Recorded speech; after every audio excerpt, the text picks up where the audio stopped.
Oh, you just let it go. So yeah, it's camera right now. Hi guys. Yes. Hey. Happy Whiskey Wednesday. Happy Whiskey Wednesday. Find out. Episode 63 of the Bourbon and BS podcast. The gang is back together again as a whole. Does anyone know if it's recorded yet? Oh, there it is. Film. Yeah, we got it. It's going. So, as we're getting everybody in here on this Happy Whiskey Wednesday, we hope that you're enjoying your week. We hope that you're enjoying the weather in the Midwest. It's finally getting to be around that 70-degree mark, and we're happy to have you tonight. So tonight we're going to have our good friend Dustin Bovey and producer on tonight, and we're glad to have him on because it's been a while. It has been a little bit. What, 2 months? 3 months? I don't remember. Too long. Too long. It's been a hot minute, yeah. Too long. So, as we're all sharing it, we encourage you to do the same. Please like it, and please share it with a friend, and share it on Facebook, right? That's how we grow this thing, and we've had a record number, I believe, of 56 shares when Dino was on, and we'd like to beat that and definitely grow this thing like we want to. So Cool. So, if you like drinking, if you like smoking cigars, please tell us what you're drinking and smoking tonight, or what your favorites are that you've had in the past, and what your favorite combos are. We definitely have ours, so we'll probably mention those. And don't be afraid to ask questions during the live here, because then we'll answer them, and we do actually answer them live. Most podcasts don't do that. I don't think. Anyways. We do our best, yeah, absolutely. Yeah, so thank you again for tuning in. And tonight's subject is, do you deserve what you think you deserve? And then Dustin brought a really cool bottle, and we'll get into that later. And then Steve brought something brand new, right off the press at the Tinderbox, coming out of AJ Fernandez factory. Actually out of Hochi Blanco's factory. Hochi Blanco, yeah. But it's AJ's tobacco, correct? Part. Is it part? And part Hochi's. Okay. So we'll get into that. Yeah, we'll get into that. But it is a brand that. new one under AJ's line, San Lotano. Yeah. So if this is your first time tuning in, we talk about a whiskey, talk about a cigar, and we talk about our topic. Mostly our topic can get pretty interesting from time to time and most nights. So we hope that you enjoy it extremely, because we know that we do. Yeah. All shared up. I am all shared up. Scott's on. Thank you Scott, for tuning in, Scott. Thanks for last week, man. Good, yeah. And good alerts on all the stuff going on in the bourbon community. That's fantastic on your page. Looking forward to the first what would that be called? First magazine, first edition. Yeah, there you go. Yeah, it's awesome. So for those of you out there, if you guys are watching on YouTube or anything like that, Facebook Live at 7 p.m. Wednesday nights, roughly. It's on the Bourbon and BS podcast page, and we love to have you tune in if you can. We're going to get started on the audio in just a moment. This is kind of our setup, so you guys can always scrub ahead if you don't want to hear us blathering like idiots in the first part of it. Or I can always just delete Not that say from that? YouTube. No, I can say it. No, I might just delete that part from Got YouTube. it. Hey Dave, good to see you. Good to see you, Ohio Bourbon Times. Dan, thought Dan was coming here. He might be. He's I don't know. just We'll see. on the way over. I Got don't it. know. Got it. Okay. Ready? Yeah. Okay. Get to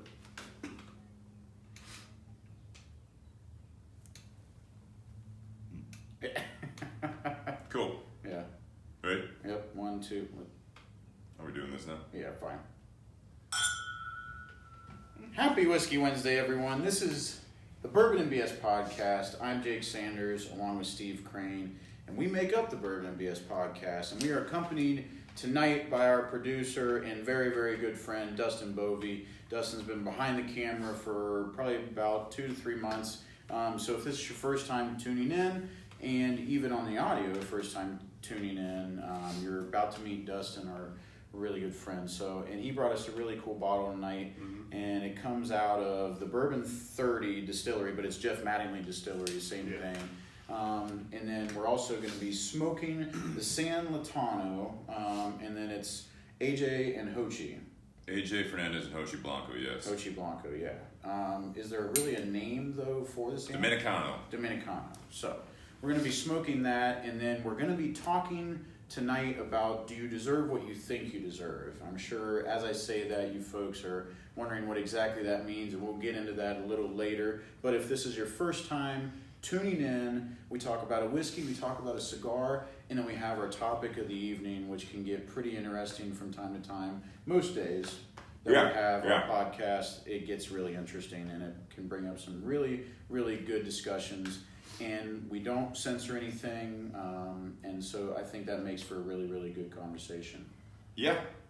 We censored one time, and we always bring it up this time. Before Facebook Live is when we got really hammered off of bookers. Yeah, but they didn't censor it. We did. Just saying. Like, and we didn't even like bleep anything out. We few just cut it back. out. I think the first night here in the new place, I wish I could have censored some of it. I don't remember it. Never went back to watch it. So that's the beauty of it. It wasn't vulgar though. It's not like it was. It was just drunkenness. Yeah. Oh yeah. So I've been told. Yeah, exactly. All right, let's welcome Dustin and say that congratulations. Appreciate it's order. it.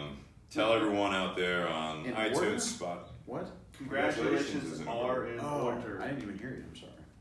Yeah, man. Yeah, Whiskey some over here. In order.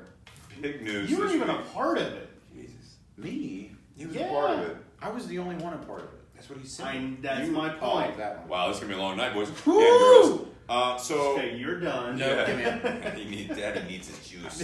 I'm just saying. Exactly. All right.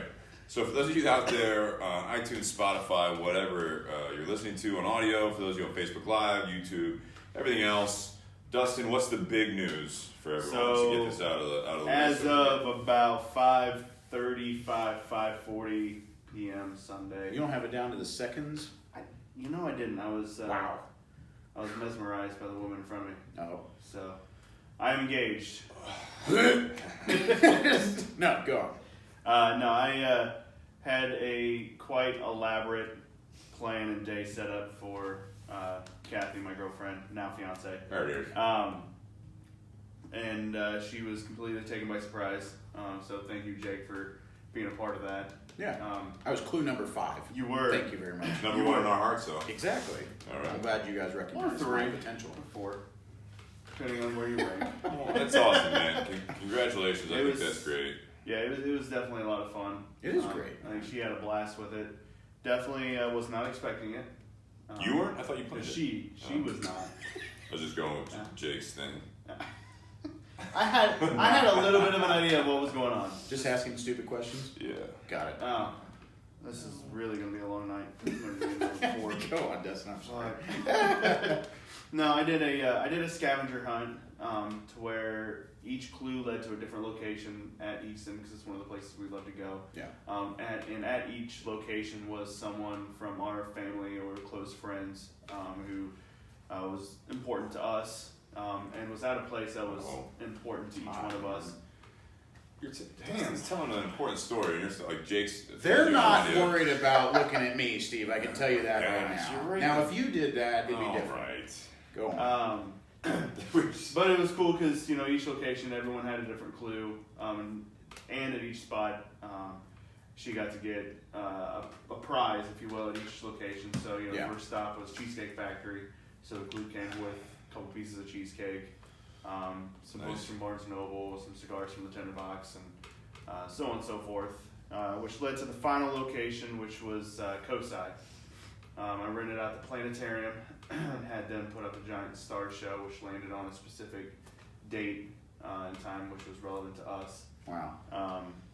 And I danced with her under the stars and popped a question with her and Cadence right there in front of me. It's awesome, man. Congrats. Oh, and all of our friends at Pamela were up top watching the whole That's thing. great. And she didn't have any idea they were there. Well, and who's Candace? Tell the folks who's So Cadence is Cadence, our daughter.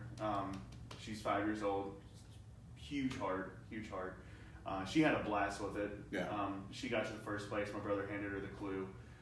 So then she goes to the next place, and literally she goes, "Do you have something for me?" Wow. Yeah. You're going to have your hands full. Yeah, I will, but you know what? It's worth it. So we got Paula Bovey. Yep. Wonderful evening, James Ryan Miller. Good comments so far. Wowza. Good work, Dustin. He was also saying before the story, his favorite description of Booker's is ... I drink Booker's when I'm in a rush for tomorrow to get here. That was a great That's quote. a good one. That's a good one. That's a t-shirt, James. That's a t-shirt, James. Booker's. That's a Jim Beam t-shirt. Yeah, I was going to say. And Dave Willard says, that's class. So that's fantastic. So that's good. You might be able to even tie some of that in. Eric Black just tuned in too. What's up, Eric? I'm happy to have him. So who are we sponsored by, Steve? we are sponsored by, behind Jake, taking his shirt off earlier, is the makers of Romeo Julieta, Monte Cristo, H. Upman, and multiple others. Altadis USA. Altadis! All right. Tonight I did bring from them the Monte Cristo, Monte by AJ, because we're doing another AJ smoke, so it seemed fitting. Great cigar. Yeah, it is a good cigar. I think I know we smoked it on here because we've done 60 episodes and, you know, we don't carry every SKU that Altadis puts out, but it's a fantastic smoke. And then Tinderbox at Easton, shout out to, we've had Brad Grimsley on before, but Brian Joyce, the owner of Tinderbox at Easton, is in Cuba right now. Ooh. It's fantastic, so shout out to those guys down there. I was smoking a Cuban cigar earlier in their honor, and then and they provided the San Lotano, Dominicano, and also BS cigars. I got a BS Silver. For those of you that do like the BS Gold, we've got the Toros being shipped. Hopefully we'll get them by early next week. Thank the Toro. God. And then followed by the 4.5. Waiting for him. 4.5 by 52, and then the 7 by 58 I'll be following shortly thereafter. So those are our sponsors. Thank you to you guys. And then we were going to have Nook Mercer on tonight, but Nook could not make it, and he was hoping to bring on something brand new, so we postponed that until he's able to do that. And I will say, for those of you listening right now, do not miss next week. Not to say this week won't be great, but do not miss next week. We've got Ricky Rodriguez from CAO. He's the master blender, fantastic all-around guy. He messaged me today, or at least responded to actually something I posted yesterday, that he's excited to be here, looking forward to it. So he will be a fun conversation. I think we're going to have Jonathan Herring, who's the rep from General Cigars, here as well. So very good. Definitely don't want to miss next week. We've got one of the best in the industry, in my opinion, coming on.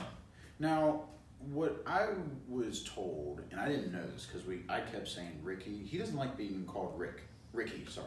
It's that Rick. I don't know. Okay. I've heard both. Ricky Rodriguez, I've heard Rick Rodriguez. Yeah. Well, anyways, just... We'll call him Rick. Yeah. Mister. What a huge personality that guy is. Yeah, I'm looking forward to it. Yeah, me too, for sure. So, tonight we're going to be sipping on the J. Mattingly limited edition Private Barrel Select. It's coming out of Jeff Mattingly's distillery, Bourbon 30, and it's 118 proof, and it comes out of Georgetown, Kentucky.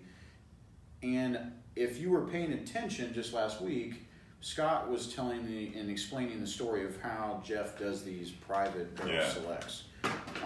But this is 11 years old. It comes in a 750 milliliter bottle, and this is 23 of number 40 bottles.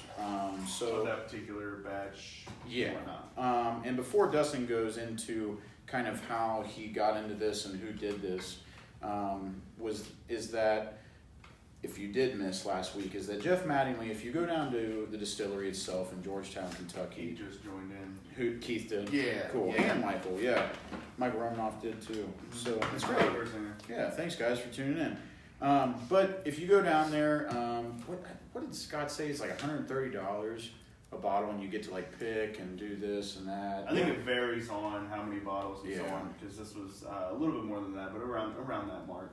But for those that do love the stuff that was coming out of Cork and Bottle, when Ed Blay was there, that's what he did the Old Baldy with.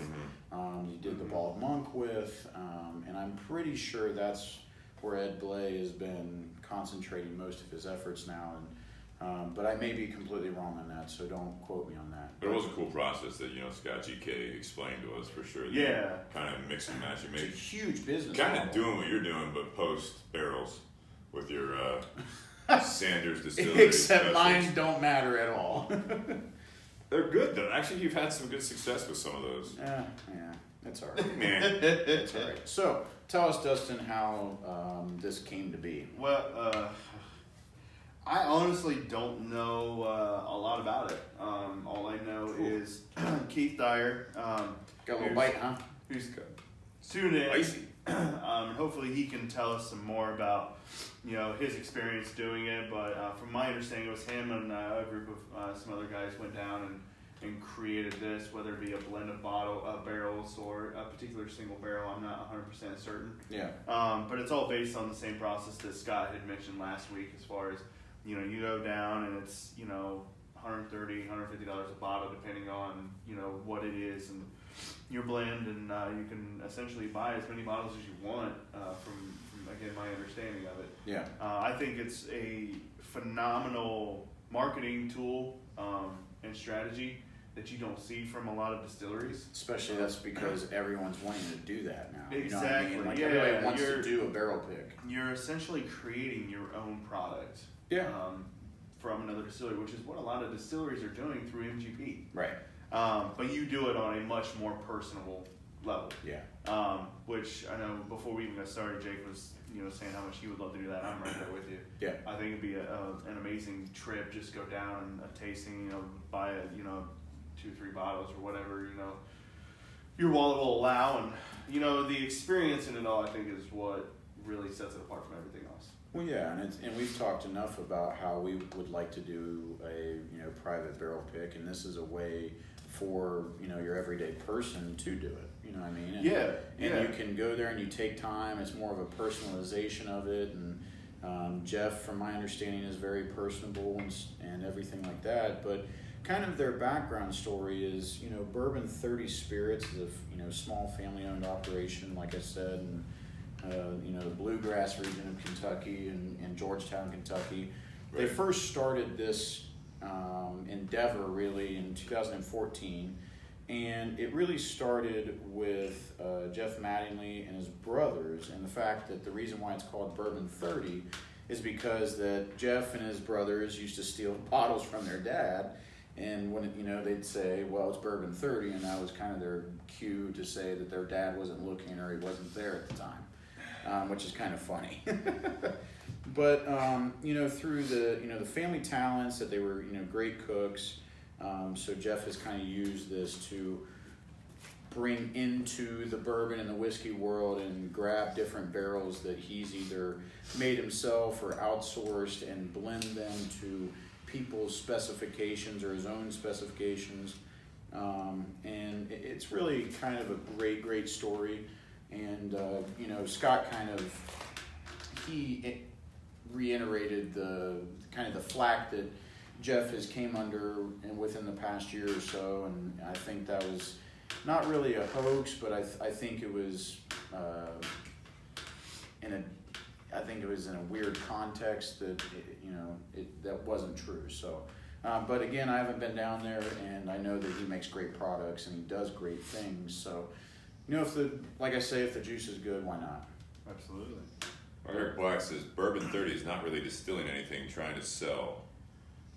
I don't know, Mattingly. I don't know, Eric, if that's what you mean, that Mattingly is trying to sell the whole operation or just trying to sell the booze. So you can clarify that one. I think he's probably meaning just sell the booze themselves, because he does source pretty much everything that he does. But I mean that he's kind of. With this experience, right, the business model is like the picks. Mm-hmm. At least that's the way I take it. So if you're doing that, you're kind of you're taking away, or you're adding in a middleman that was needed, if that makes sense. Yeah. Where you don't have to go to a massive conglomerate and pay $8,000 to $10,000, even more or less, whatever, thousands of dollars to get 200 some bottles of a bourbon or whiskey that you really love. Mm-hmm. Instead, you could go down and do it yourself for one bottle and pay $130. Yeah. So, I think it's an incredible business model, really. Yeah. But that's my personal opinion. Yeah, Eric Black says self-operation, so we'll see if we can get some more information about that. I just said we're trying to cash in or just get out, so a lot of these smaller guys can have the opportunity to sell to someone else and make some money. But What do you guys think of it? I mean, I was noticing, what were we just drinking, Jake, the other night? I don't see like much, like the viscosity is like, it was the Ohio one that you brought back from Dayton area. Oh. Indian Creek? Yeah, Indian Creek. But I'm looking at The this, rye? and it's like, there's not maybe it's my glass. You guys tell me on yours. Yeah, I mean, I'm getting a lot of legs. You got some legs? All right. Yeah. All I right, got some. maybe They it's just seem my a glass little in this thinner light. than some of the Yeah, others. they're thinner. It's a light I whiskey. can kind of see it. As in color, it's more yellow and honey color than amber, dark amber, or Pour a little bit more. brown. I'm gonna add a little water to it. Is that all right? Just a little bit. But it's trying it initially, like we said at the beginning, it's 118 proof. So I think it does need proof down a little bit. But here's what I like about it is, and Keith Dyer was the one that Dustin got it from. I got it from Michael Rimanoff. Oh, I'm sorry, but Keith Yeah. Dyer did it. Yeah, he was one of the ones who went down. It was him and a few other guys. Okay, cool, very cool. But so What do you guys think? yeah, well, what I was saying is I think it's a great whiskey, but what I love is what they did is they did barrel proof, so then it allows us to You can put add water into it or not. Yeah, It's leaving yeah. us to the decision of allowing us to make it our own. And right off the bat, right out of the bottle, it's hot. Spicy. It's legitimately like spicy. Yeah. If you stick your nose in this glass, like your eyes are gonna start watering. I think, at least mine did. But tasting it and adding just like a drop of water, it really, really opens up into a creamsicle. Really, like I'd say it does mellow it out. I just put some water in it, in the one I just poured. It is. We'll smell that. Yeah. Smell, I guess it does a little bit more. I mean, it literally tastes like a creamsicle.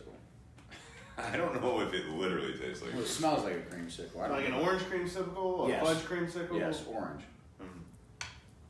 I tell you, I put a little Mandarin. water in it. It turns into a Clementine. very. Not clementine, orange. Oh, Jesus. All right. I would say I don't know about creamsicle. I still have a little. Maybe you added more water than I did, but I added a little bit of water, and I think that you still get that spiciness, but it's like now on the back end. Yeah. So like when I first took a couple sips of it straight out of the bottle, 118 proof, it's something where it definitely like from the tip of my tongue, right going in the mouth, it is just spicy, like a really hot. The wing, finish spicy. really lingers. It covers it's hitting the back of my tongue, but it coats. Did you add water to it? Or is it Yeah, still I added a fresh? little. I just added a little. That's, water. yeah, that's what I was getting at. Is that it definitely has some more length to it. It's not just all Yeah. spice. It's almost like I'm comparing it to like a hot sauce that you. Yeah, I was just about to say that. Yeah, it's like a hot sauce originally that's like just really hot. And you're like, I can't eat more than a couple wings. This is just not enjoyable. There's no real flavor because my tongue can't handle the spice. Yeah. You put a little bit of water in it, and all of a sudden you're getting a lot more flavor. I get I don't know about creamsicle. I get a little bit more of a softer side of it, and I think that it's got like maybe I'm thinking like hints of vanilla. I wouldn't say like creamsicle. Yeah, it's. But I'm surprised that it came out of there after It's got that fucking smooth, inferno. like a smooth vanilla with a spice. It's like a cayenne vanilla. I don't think we're selling it to anyone. I mean, like, fucking cayenne vanilla is not the most popular Ben and Jerry's. No, it's not amazing. It's just different. That's what I like about it. It's interesting. So I think Keith, it would be intriguing to put this on a single ice cube, chill it down. and Get ice cubes out here.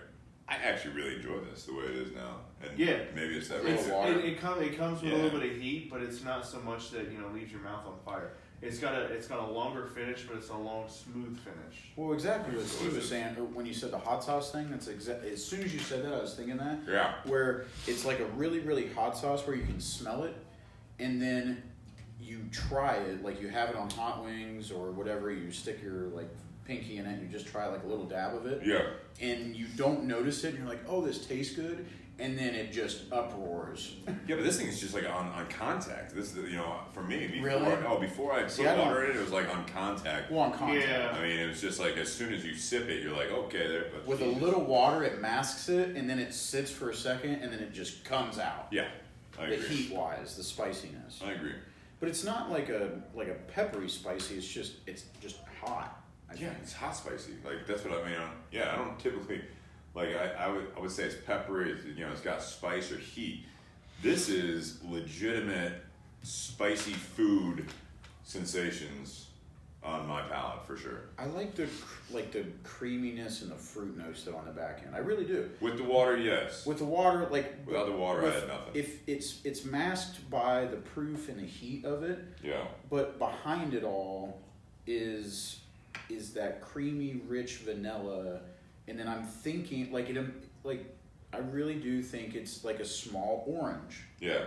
Behind there, so it's like that's why I say creamsicle, an orange creamsicle, but it's not exactly like that. But that's what I would have to say is the undertone of this spice bomb. Under the heat. Yeah. So Eric Black messaged me privately. I don't want to get into this much more, but he's going to hold his comments on Mattingly. He says he knows more information, but doesn't want to take over the show because it's some stuff that we don't really have. I mean, besides Eric, we don't really want to cite anything or put anything out there. I know that Scott GK was featuring him, so I'm looking forward to that interview. Yeah. But I am thanking him for that, and Eric, I hope you stay tuned on that. So I appreciate you reaching out to me on the side there. So all in all, I think that the concept is fantastic, like you guys said. Mm-hmm. I think the whiskey, this whatever they picked, the okay, I love it pick. That's what they have on the label. They do. You pick your own name for it. Yeah. So I mean, I like I said, this is one that you add water. If you guys happen to get your hands on a bottle, or if you're part of the project, that's my thing. And I going with what Jake was saying earlier, like he typically has the opinion of like if you go to that barrel proof, and then it gives you an opportunity to kind of as you get used to it, you add a little water, maybe a little bit more, and all that stuff, and. If it's not for you, you might actually proof it down too far because you just flat out don't like a bottle or a barrel.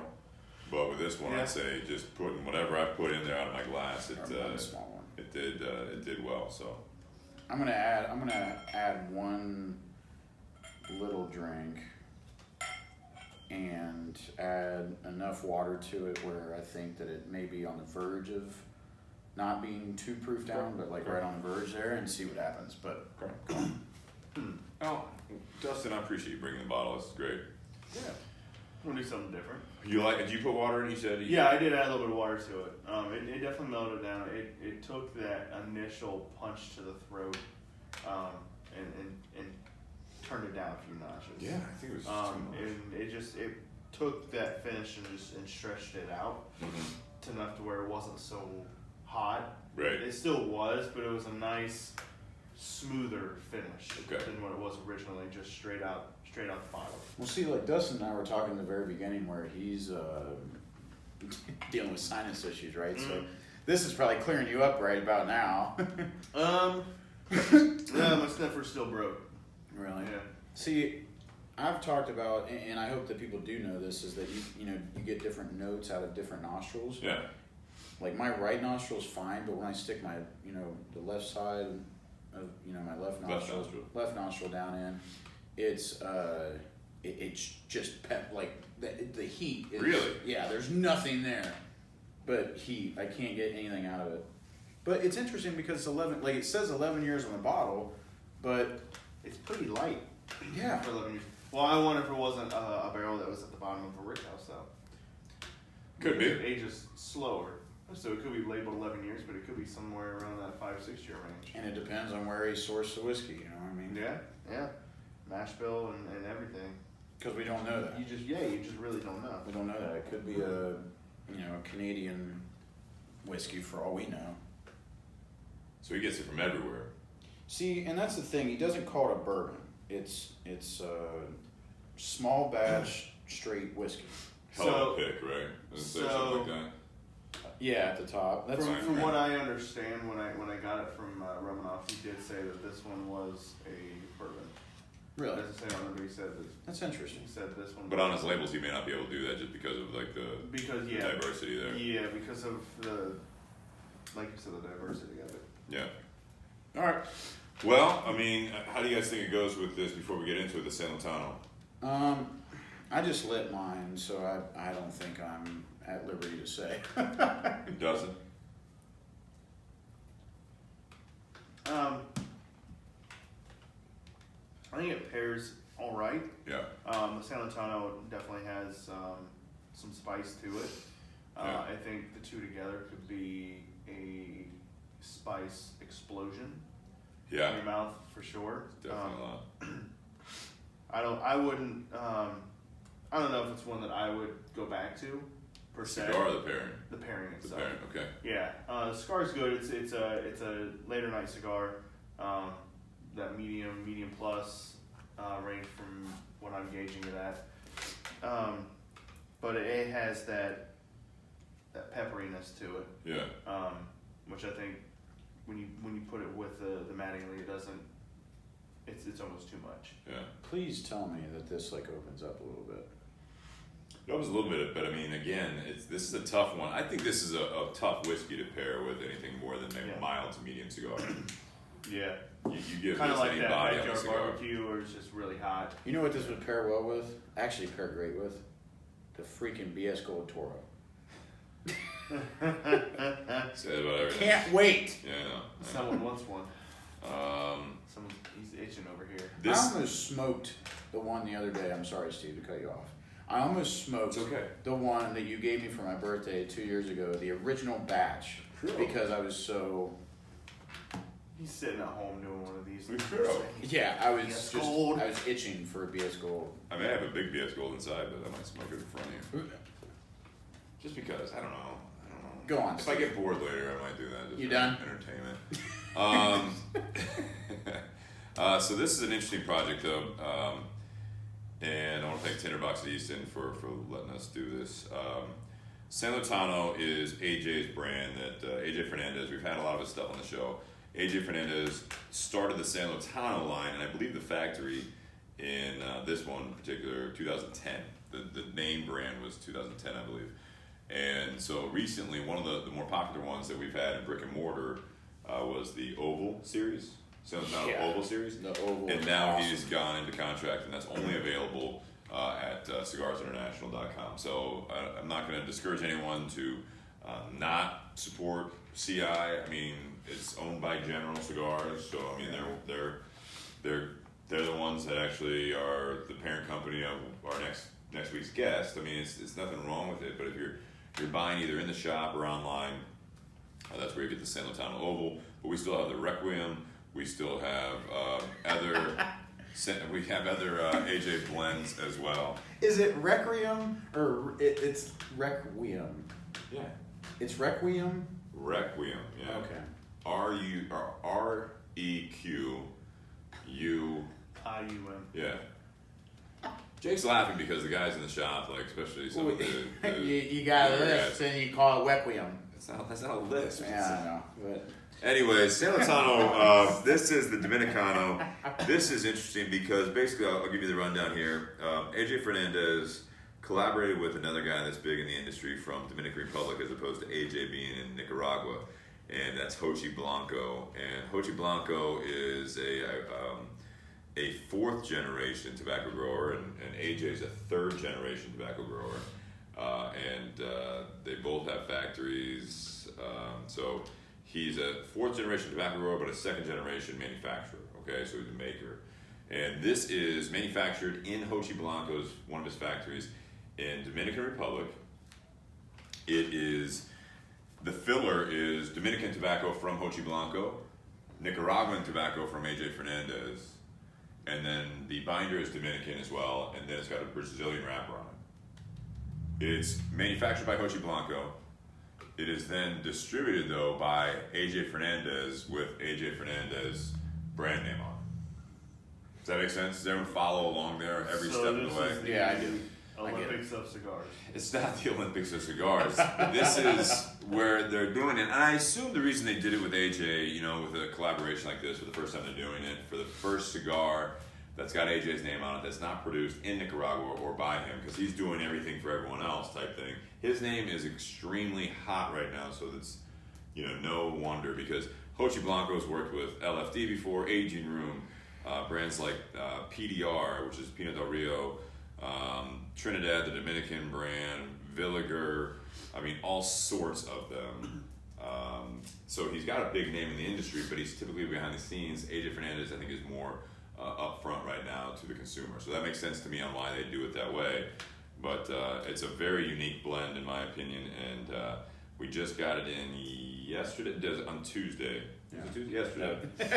Jeez. It's Whiskey Wednesday. Whiskey Wednesday. So yesterday was Tuesday. Yeah. But I enjoyed the first one I smoked. I thought it was good. I think it doesn't really pair the best with this whiskey, but like I said, I think it'd be difficult to pair with this whiskey with anything medium full body. Dude, I can't see pairing anything with this cigar, to be honest. I mean, it's just like, the only thing you could pair this with is like a really, really peaty scotch, like an Ardbeg or Lafroy 10. That's the only, because this, I don't know, at least what I'm getting out of it is like the spice characteristics. I've gone away from the whiskey. The spice characteristics of this is just more than I'm used to at all. Mm-hmm. And I thought yesterday yeah. Yeah, I don't get much spice. On the Retro Hail, I get a lot of strength from it, but where's the strength coming from? The Brazilian wrapper? Where's... Probably some Lajero in the filler from either Dominican and or Nicaragua. I wasn't able to get any information on that from our rep or from the things I've read about it. It's dry. It's a dry It's got smoke. a drier side of it. Yeah. Almost. I think I don't get a whole lot of oakiness from this whiskey, I don't either. No. but I'm getting more of that kind of sensation from the cigar. Like a woody oakiness, not cedary like a lot of cigars. I'm getting more of like that oakiness, like that woody side of it. So if you have not necessarily peaty, but something that's a lot more oaky as far as a bourbon goes, I can see that pairing better. Oaky though, like I mean, I don't want to put a negative connotation Lick to many it, trees, but like, I don't know. well, I'm telling you what, that tastes like a tree is freaking Elijah Craig 23-year-old. I don't have a bottle of that lying around. Yeah, most people don't. Yeah. But no. Where's Dino when you need him? Yeah, exactly. Did he say he had one? I'm sure he does. Okay. Yeah, I don't know what I was going to say. My bad. What do you think, Dustin, as the guest? Oh, the cigar? Yeah. I mean, it is it's a decent medium fuller body cigar. Yeah. But I'm with Jake on it. Like it just packs a lot with pepper. Yeah. A lot of spice for it. It's just spice. Like, it's not even it. Go on, Dustin. I'm sorry. I interrupted you. I like the passion. No, I mean, you would think it's going to clear my sinuses, but instead, like... It's not medicinal. I can't... Nothing out of the right nostril now. Dude, this is a winter cigar. It's a winter cigar. So, This I would is like put negative this- 20. You're in my Filson Packer. You're drinking 135 proof Stag Junior. And... So you're wanting to You're light your in ass on fire. And you're in an igloo. So you're wanting to light your ass on fire. Sounds like a good vacation. You love that Packard. I do love that Packer, but I don't want to And be... he'd be falling asleep, cigar in mouth, glass in hand. Hey, if you've never fallen asleep, campfire side or wherever, in a chair, smoking a cigar, Hang on. and drinking whiskey... Fall asleep or pass out? I wasn't drunk. It's just like tired. You know how you get like when you're tired. I wasn't and drunk. What time of the day was this, or night? That Give has it a- nothing to do with my level. AM or PM on a camping trip? At a camping Anything, trip? anything By a after campfire? 5 It o'clock was still in the morning. dark outside, Steve. So it was probably, but it was AM. Yeah, I'm just saying, like, but I was sleeping in a tent, so I was good. you were sleeping on a campfire a second ago. Yeah. Hey, it's fun times. So bottom line, you were hammered drunk. No, And you I didn't fall. truly wasn't. I really wasn't. You forgot where you slept. So, do you guys ever see? This is the shit that I talk about. Is that do you ever just get tipsy, but then you're tired as well? Yeah. Yeah. Well, And that's then what I get happened. No, see, I stop. You keep going. Okay, Mr. Innocent, you've never kept going. I have kept Oh, going. okay. I'm just saying that time I didn't. Okay, that's fair. Yeah. So I fell asleep and it was nice. Yeah. But besides that, this is that cigar. Yeah, it's got that like smoky wood. I don't know. Maybe it's not oak. It's got a little bit of that, but I don't get the peppery part from you guys. I just think bitter. I think it's bitter. It's dry. I think it's the dryness with it. But we're also it's like smoking with some spicy wings with this whiskey. Yeah, that's true. But I don't think that it's changing that much. I don't think that this is changing the taste of the whiskey, and I don't think that whiskey is changing the taste of the cigar. Right. At all. You know, we've been saying normally now that the pairings are, you know, they stand on their own. Yeah. This is one for sure that they stand on their own. Yeah. And it's not that they don't pair well, it's the fact that they each have their own so much going on. It's an okay pairing. Yeah. It's not my cup of tea as a pairing. Well, I think we need to switch as we're smoking this. We can revisit this, circle back. As soon as I'm done with this, I'm switching over to Buffalo Trace. I'm gonna see how it pairs with that. Yeah, me too. I could go with a nice cup of coffee and a dash of creamer with it. You get that slight sweetness. Yeah, for people that like coffee, I could see like a dark roast with this. Joey Java's golden espresso with this would be. No, actually, no. I take that back. The city roast, because it's a lighter roast, but it's got notes of honey in it. I can see that. Notes of honey, so you get a little bit of sweetness. It's kind of mellower. You need something that combatants the bitterness of this. Mm-hmm. And I think for most people, when they think about cigars, they do think bitter, just because it's smoking. But this is but there are good bitters. Like there are. Like I don't think this is like bitter in like flavor though. It's bitter because it's dry. Yeah. And it has some of that spice in it, so it gives somewhat of a bitter connotation. Mm-hmm. I agree. I do like that whiskey with a little bit of water. I would like to know what proof I have it right now. I bet I have it at around 90. You think so? Maybe 85. That's a big swing. It is, but the heat's still there. So maybe not. So maybe 95. I was going to say, you don't think you kept it above 100? I don't know, man. I'm just taking a wild guess. But there's a lot of spice to the whiskey, to be honest. The heat's there. So I really believe it's a younger whiskey than the 11 years it boasts. Yeah, maybe it combined if they mix. I didn't want to say that, but I'm glad you did. You know. Well, and I'm not saying it's not 11 years. I'm saying it tastes a lot younger than the 11 years. It's got a minerally thing. Did you notice that at the very beginning when you first tried it? It's got that mineral like thing that we don't like. Yeah. And then once you have the first drink, it goes away. Yeah. But I don't know if that's just the alcohol itself.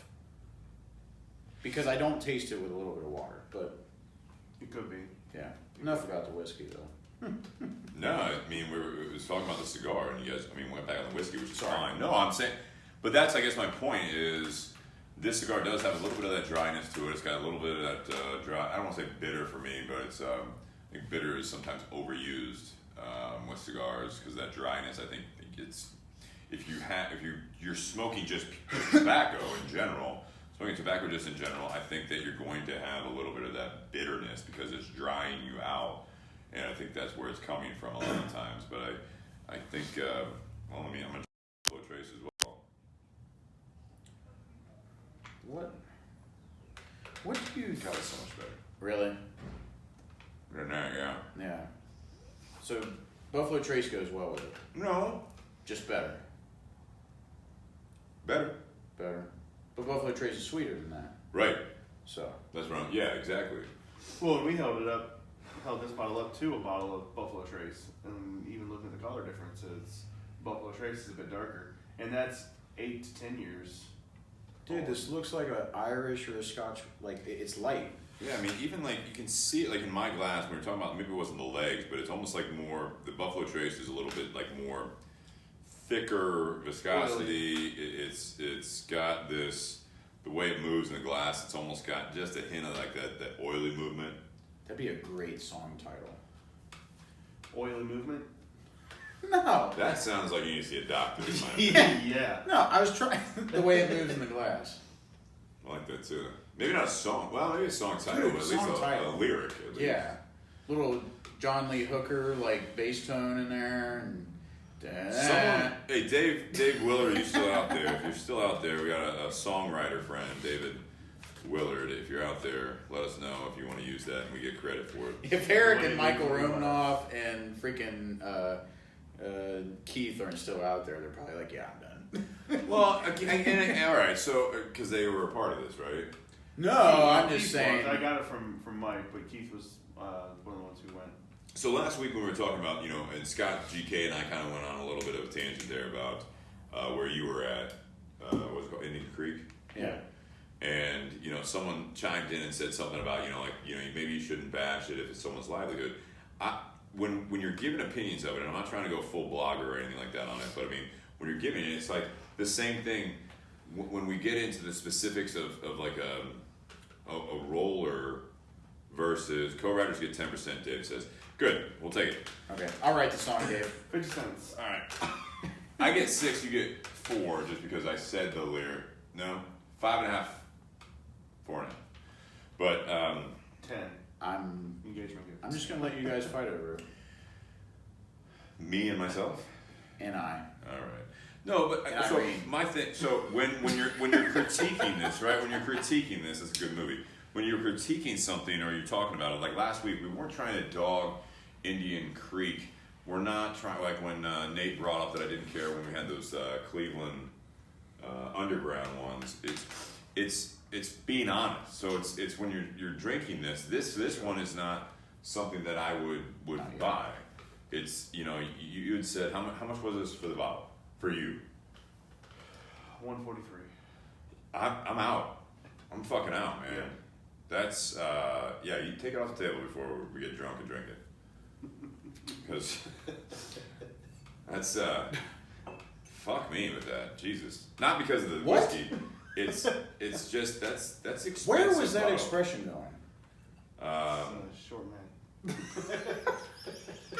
Wasn't going where you apparently think it was going. I'm saying with that at $140. I get it though. I get the fact that are we on? How much have you had, guys? Put the lights back Hey, on. a little bit of background story. I live with the Steve Crane today. Focus, #focus. And I'm just happy. Good. Go on. I just wanted to say I thought that. there was more to that story. So I'm just happy. That's good, man. Yeah. It was good working out together. Yeah. I thought. I just said Thought. yes. I agree. I concur. Yeah.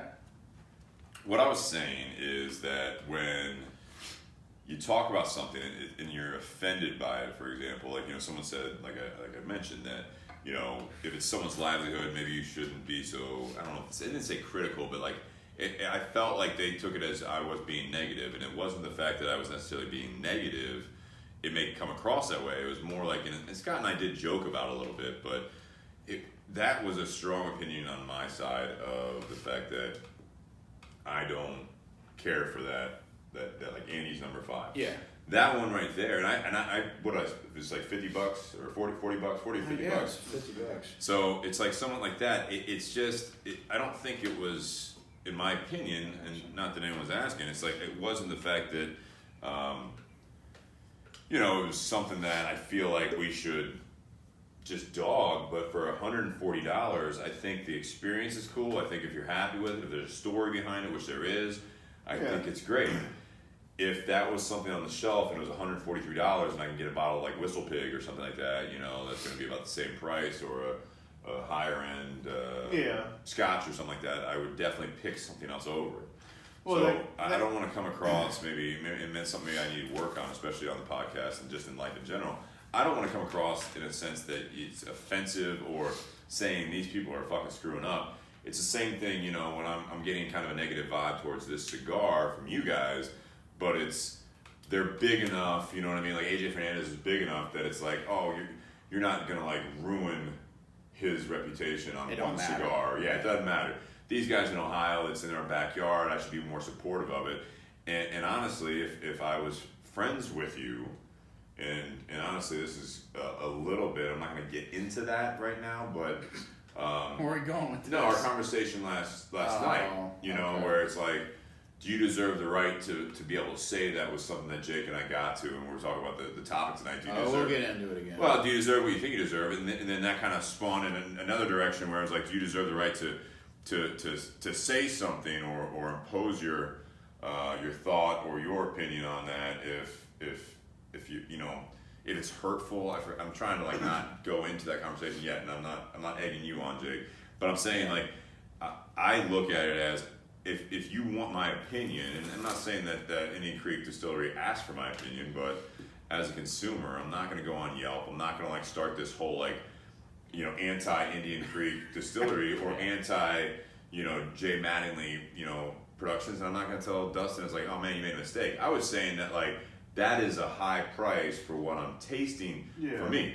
However, I think I was the first one at the table when I added water. I was actually boasting on how much better it got, and I actually enjoyed it. Yeah, sure, absolutely. So it's like it wasn't that. It's just for me a bottle of an unknown bourbon that some guys did a pick on, and you pay $143 is the same mentality on the cigar world, where you're a smaller guy and you're putting something out, and your cost is higher.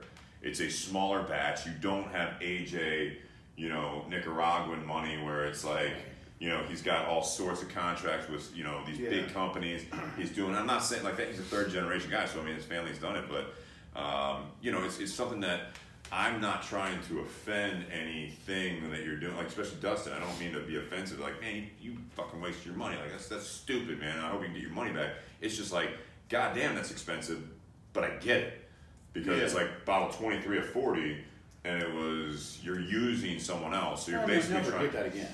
You'll never get it again, but to my point is like we're talking like you had mentioned, like that's what a lot of people do on an MGP on a bigger scale, and so it's like those are bigger volumes. You can keep the cost down, but a lot of those sourced ones from the smaller ones are still more expensive than like an everyday bourbon from. They're still Jim $100. Beam. They're still $100 a bottle. Anywhere like Blonde Brothers, Boone County, NGD Distillery. Like I'm sorry, what am I thinking of? Midwest? No, not Midwest. It's down in Tennessee. Bellmead. You got Widow Jane. Like all those are $90, $100 plus. But and that's the thing is that's where it's like we don't talk about it all the time on why they're so expensive. It's just they're sourced whiskeys. Yeah. And this is a prime example and a very in-your-face example, in my opinion, of why they're so expensive. It's the fact that they are dealing with smaller batches and they're using someone else's, so they are the middleman before the middleman. Exactly. And then maybe another middleman. Exactly. And then consumer. So it's like step by step by step. That's what I always say with, BS is a prime example of it as well, and we're doing it in-house, so we don't have it. But if we sold the BS Toro of either one, we sell it for $9.95. It's because we're not wholesaling it to another retailer that we're trying to make at least our cut on. Yeah.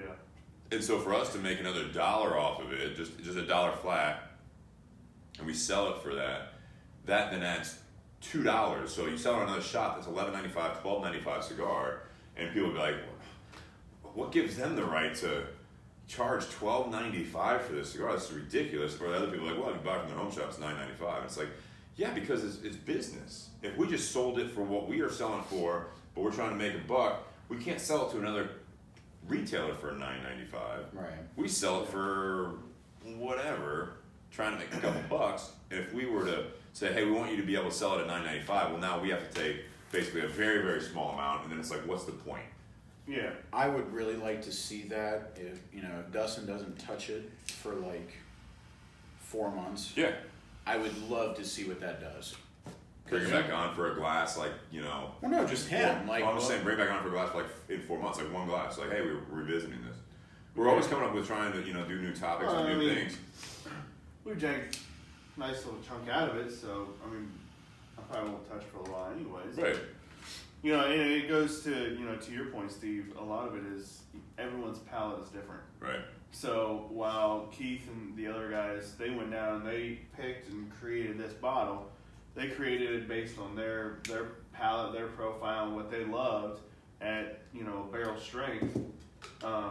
What they liked, we may not like, or, add a little bit of water, okay, now it's actually really great. And in that case, it doesn't matter what we think. Yeah. because they bought it. You know, Exactly. You know, and I got it because I wanted to try what it was that they came up with. Exactly. And it was their experience. You know, it'd be the same as if I went down there and did it. You know, I'd be paying about the same amount for a bottle, but I would have that story for myself, and it was something that I created in the same kind of sense. So it is the bigger picture, but a much smaller scale. So that's where, you know, like we talked about, the price just. And they probably made a little bit of money off it too. You know what I mean? If they're selling it to other people, they may not sell it to you at cost. He sold it to me at cost. Huh? Yeah, That's which is a really good nice. friend. It's really nice. Yeah. It's a good friend. Good job, Michael. I like Michael. He's a good guy. No, he's really, really great guy. Yeah.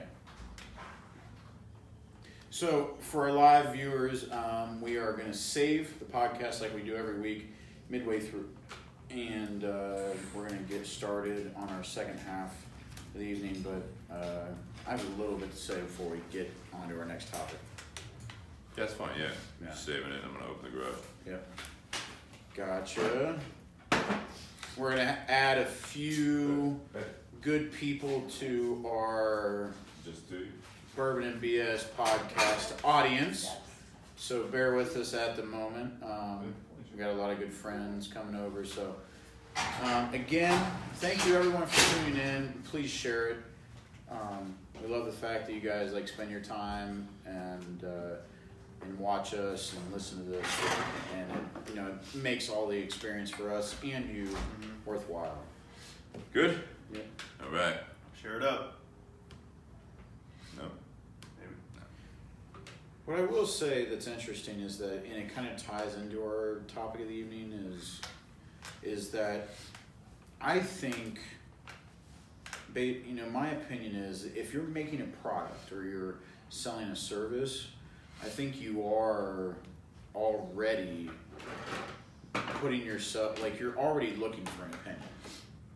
You know what I mean? Yeah, you Going hope back to Yeah, you like, hope it's a good one. Yeah. yeah, like you hope Sure. it's a good one, but like I don't think that people that are doing, like they're producing something or they're charging for a service or something, and then you get irritated with people that have an opinion or a bad opinion about what you're doing. Well, that like your whole business is opinionated, like it's based on opinion Yeah, and but I how think- you do things. I think a lot of people are looking for that affirmation though.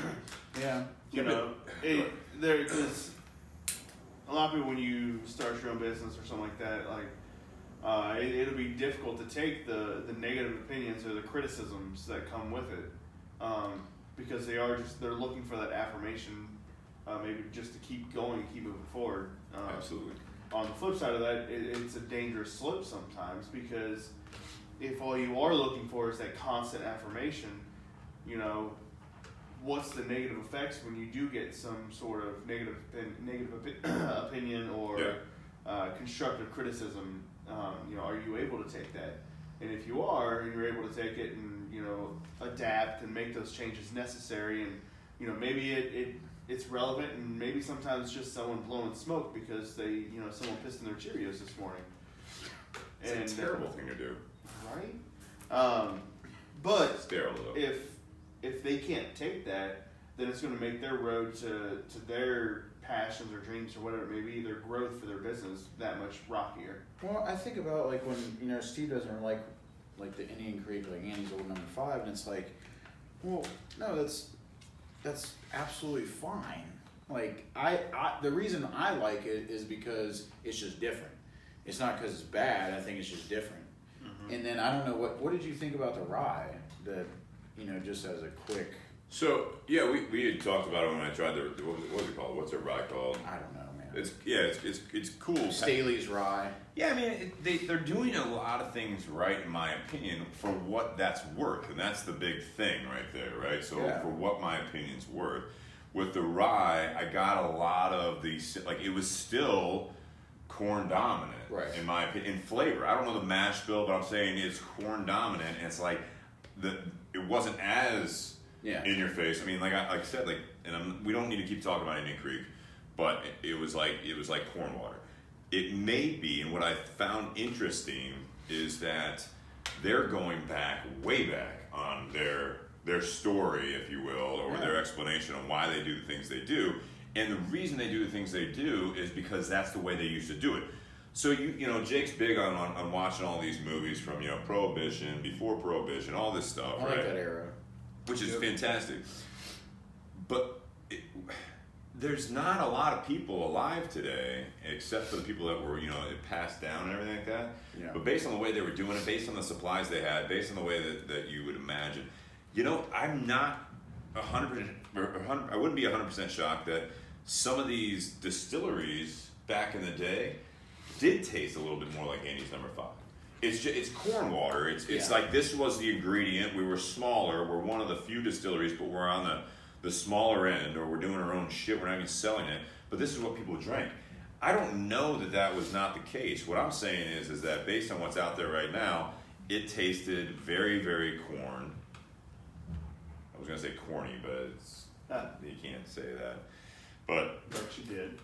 It's very, very corn dominant. It's one ingredient. I didn't enjoy it, and that's, again, I'll go back to for what my opinion's worth to whoever's listening. To some people it might be, hey, I've got a similar palate than Steve. I know him, and what he likes, I typically like. So if he doesn't like that, I may not do it. What I don't like to do, and that's based on the conversation last week of the fact that maybe you shouldn't dog someone's their venture.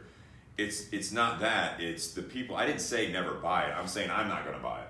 Right. What I see more often, especially in some of these groups on like Yelp reviews for businesses or restaurants especially, but any service industry, and the same thing goes for a lot of these, the bourbon guys, the cigar guys, the two industries that we really dabble with.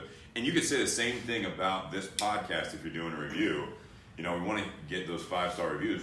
But if you gave an honest review and just were like, don't listen to these guys, they're full of shit, they don't know what they're talking about, you're right to do that. It sucks to hear, but I'm not going to necessarily lose sleep. Now, if everyone's saying that, then maybe we need to change, or we just stick with it. The point being is that I don't mind that you have that opinion. I'd rather you say, though, don't listen to this. Hey, I don't agree with what these guys are saying. They don't seem very knowledgeable. Yeah. They are dogging the whiskey or whatever your opinion is. But as soon as you tell someone else, and I'm not saying anyone, don't go like the Indian Creek pictures you had, I'd go down there with you. Yeah. And if someone asked me, the guy who fucking made it, and we're tasting stuff down there, and he's like, what do you think of that Andy's No. 5 I just poured? And be like, gotta be honest, man, it's got a lot of corn to it. It's almost like corn water. And he's like, and he might be like, yes, that's exactly, you're spot on. Awesome, man. Like, and he's like, this is why it tastes like that. And then all of a sudden it's this. Or he might have that shot. He's like, really? You get corn? I'm like, yeah, I get a lot of corn, man. It's not my favorite. Let's try something else. You know what I mean? It's like, I'll move on. I'm not going to be like, never visit, never buy Andy's No. 5. It's just going to be like, hey, if that bottle from Jay Mattingly was something that's widely available, it's $143, my strongest opinion, if I was to put it out there in print or on this, is like, I wouldn't pay $143 again for this bottle, but if you proof it down, it's a very good whiskey.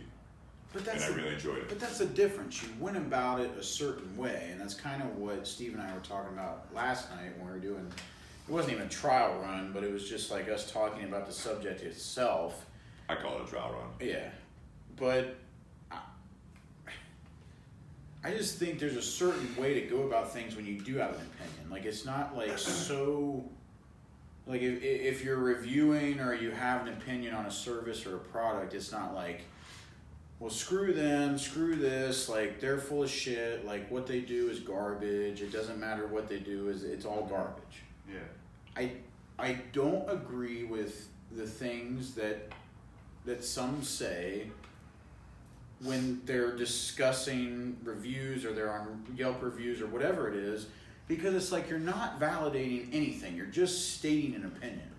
There's nothing that you say that can validate or influence me, at least that's the way I think. There's nothing that you said that influenced me. I guess if you're just saying shit to say shit and make yourself feel better, then fine. But like at least Steve, like when you're talking about Indian Creek, like at least you're validating it behind and you're doing it respectfully. Well, yeah, it's not just well, this whiskey sucks and I just don't care about it. You know? That's because it's a subjective thing. Like, so I got an iPad on the table, the iPhones, you got a battery backup or a battery, portable charger. Yeah. You buy that off of Amazon, and you get it, and it works twice and stops working, right? So then you don't just go on there and you're pissed off and buy something else. You're like, contact Amazon, I want to return this, or you contact the manufacturer, use it twice, didn't work. They're like, hey, and they're a reputable company, like, hey, maybe you had a defective product, we're going to send you another one. And you're like, okay, that's fine, cool, I'll try that one out. You get another one, it doesn't work. Now, if you wanted to go on there and you wanted to give the facts and you just flat out were like, hey, bought this, they sent me another one because it stopped working after two tries, and then I, got the new one, it also was defective, I'm gonna try something else. That's it.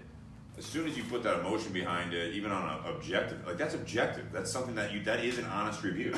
But whiskey, it's not like, hey, I drank a bottle of it and I was stone cold sober, I don't think this has any alcohol in it. That's the objective part of it. My opinion of the fact that it's kind of like corn water, or that one was like spicy, like there's a little bit of hot sauce, like habanero in there, and that's actually how they did that. That's my opinion. I'm not saying that's what I'm saying, but I'm like, if that's my opinion, I'm gonna say that, and then just say wouldn't do it again, But I see a lot of these things, like I said, going on all this stuff, and I get what you're saying, Jake. If it's objective and it's factual, something didn't work, that's fine. But Yelp reviews, you have that opinion going in there, which I think is a very, very sound mind going into it. Is like, I'll read the reviews. Go in a restaurant, a little pricey for what you get, or it's, I didn't really care for this dish, maybe try something else. I don't know if I'll go back. That's fine. That's up to the reviewer, the reader, to say, all right, I'm not going to go to this, or I've read other reviews, and the next 5 said it was good. Well, it's just like Dustin's bottle. It doesn't really matter, I think, what we think. It's like Dustin paid that for that bottle, so I want you to enjoy it. Mm-hmm. So and I hope you do enjoy it, because there's nothing going to be anything else like it in a sense. Yeah. So that's the way I look at it, especially when I'm talking about whiskey. And I don't want to talk about whiskey forever, but is that I just like to try things. Mm-hmm. That's what this is. That's what we're doing encompasses, is that we're trying different things. We're experiencing different things, and I think as soon as people let others influence them on trying other things, I think it's wrong. Because we all have our own opinions, we all have our own mindset on certain things. So why not try it? At the least, it's like when Alicia and I went to the barn for a birthday dinner. I didn't really care for it. We were kind of pissed off, between the money and based on what we got.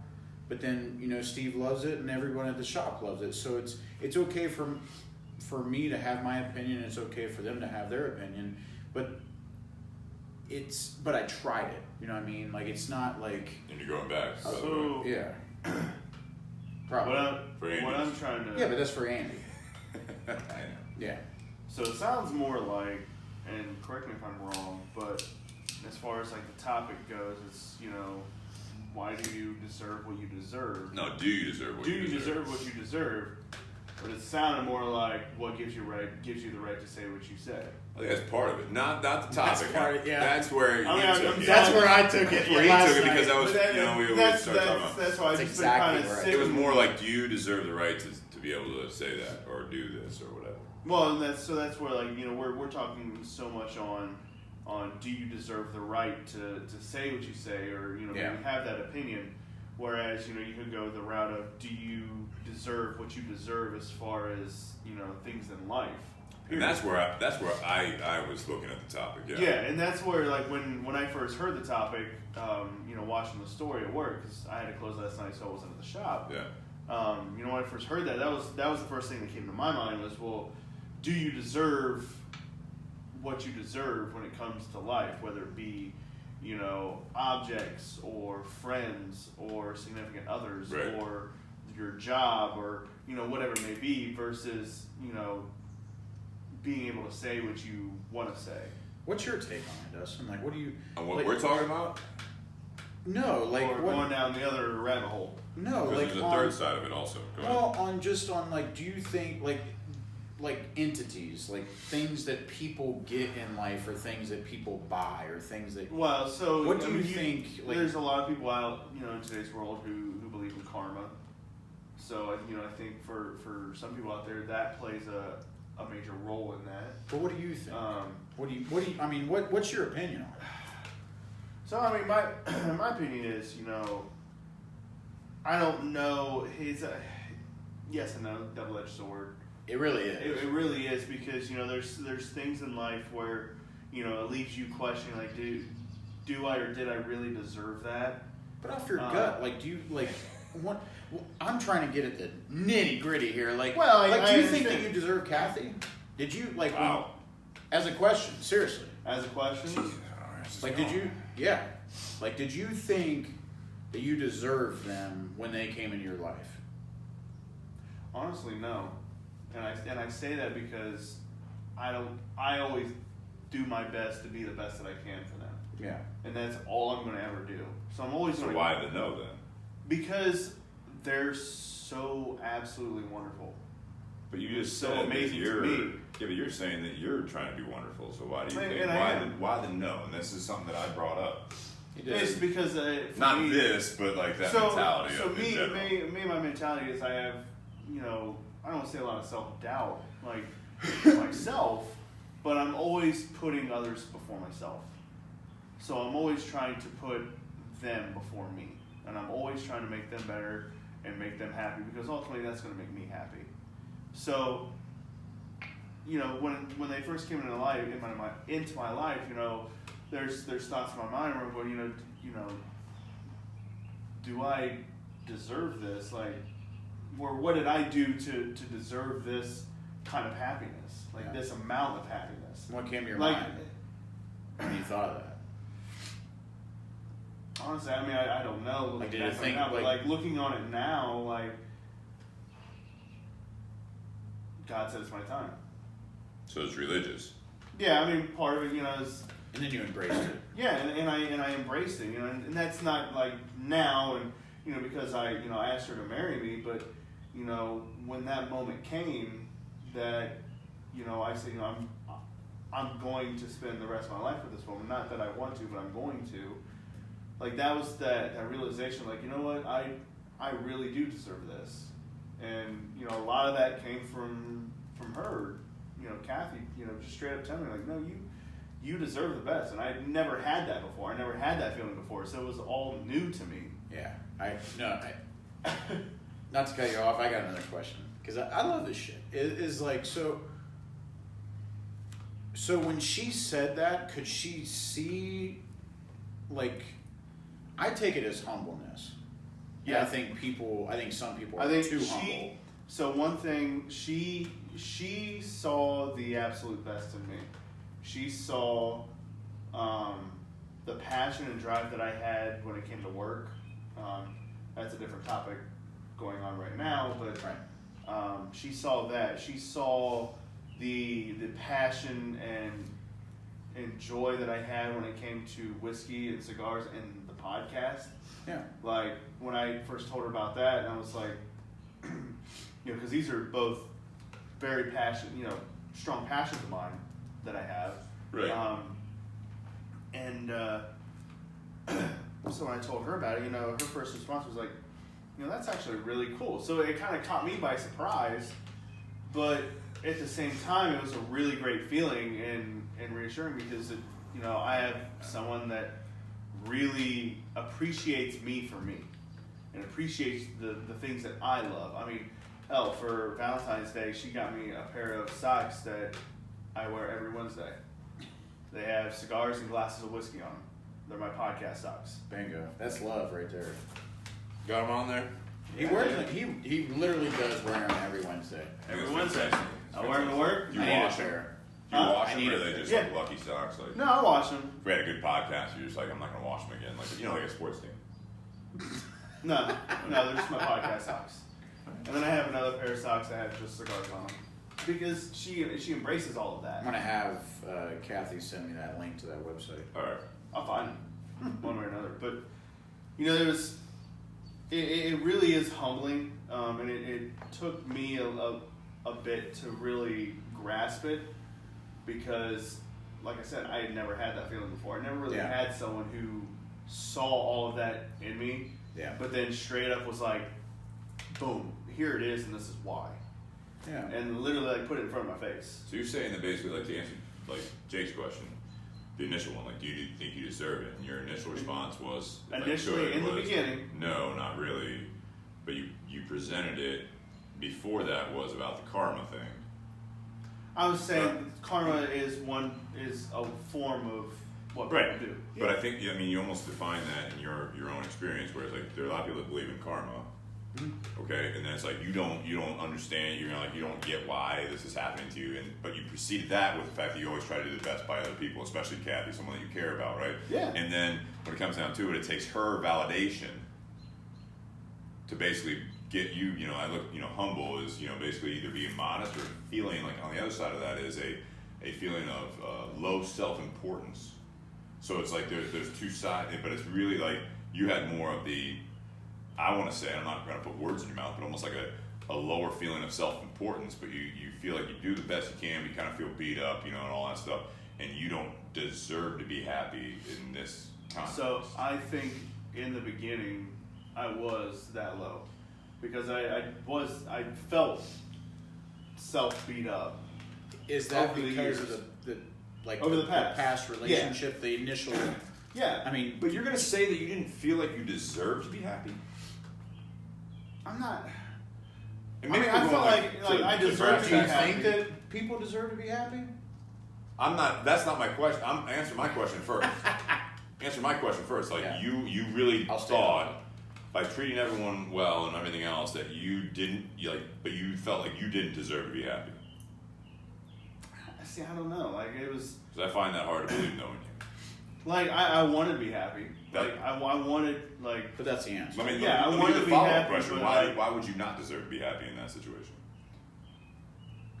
I don't know. It's that. The only reason I'm asking is I think there's a lot of people out there that was one of those things, is that you have good things happen to you. You have a good job. You have a good relationship. You have a good family.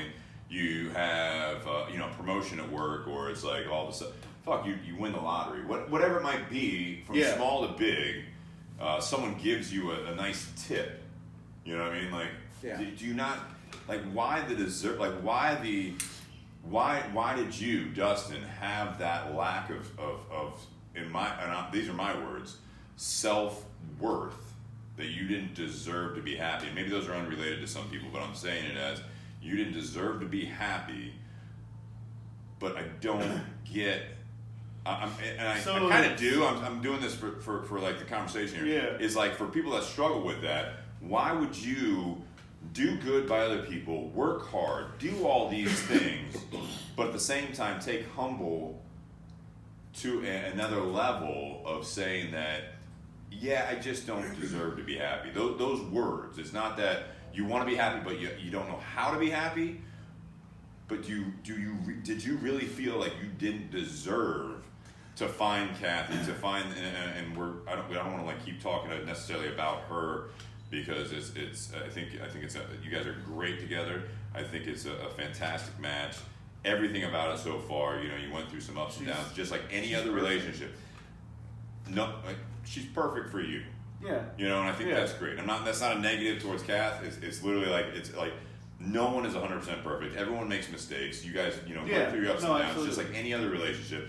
But my point is that how do you get to that point where you really are thinking that you do not deserve that happiness? That's the question to you. And that's also aimed towards the viewers as well, the listeners and everything else, because I think there's some people out there that I'm sure there is. We've had some people that have made comments, before about, some depression and things like that, but I'm not going to loop those two together. But there's a mentality there that I feel like you may have alluded to, and I want to know, for the sake of yourself and the viewers, for me, I want to learn from it and why you felt like that. So I think a lot of it was past relationships, past experiences where it's beat myself down. Okay. And then I take it personally to another level of even more so to where I would beat myself down to where like, well, maybe I'm just not worth it. Maybe I'm not worth the time or worth the effort or not good enough. But yet my being and my personality and the way that I was raised and grew up and the way that I am is I'll still keep pushing. Good. I'll still keep doing, the things that I do, the good things that I do, and still put, the people that I care about before anyone else, and still do my best to give them the best and be the best for them. And I don't know, it was, saying no to, deserving Kathy and Cadence. I don't say it was necessarily the right answer. It was, I didn't feel in the very beginning that, there was a part of me that was like, do I deserve this happiness? Like, is it my time kind of thing?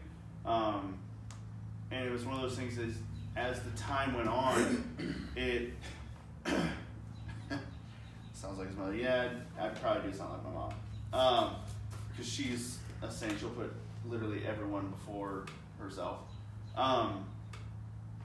But when everything progressed and the more time I got to spend with Kathy, and then the more time I got to spend with Cadence and everything together, getting the thing that really triggered everything was when the three of us got to spend time together. Yeah.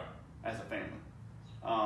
And it was a feeling like nothing else I had ever had in this world. It was a feeling of pure joy and happiness, and that moment was when everything kind of clicked. Okay. Where it was like, you know what? It is my time. I do deserve this kind of happiness. And a lot of it was just her pushing and not giving up on me seeing that picture. Me seeing the side of me that, you do so much good to and for other people.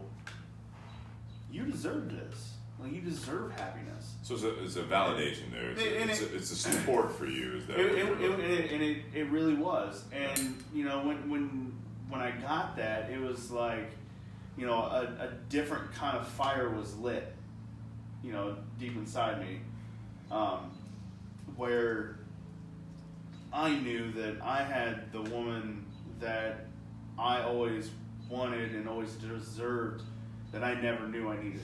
All right. So take that mentality and then translate it for other people if you can. Say they didn't just get engaged, they didn't find the love of their life, right? So yeah, you're single, or say you're already in a marriage or in a relationship, and you still are having these feelings. Like what else do you think there could be that's going to get you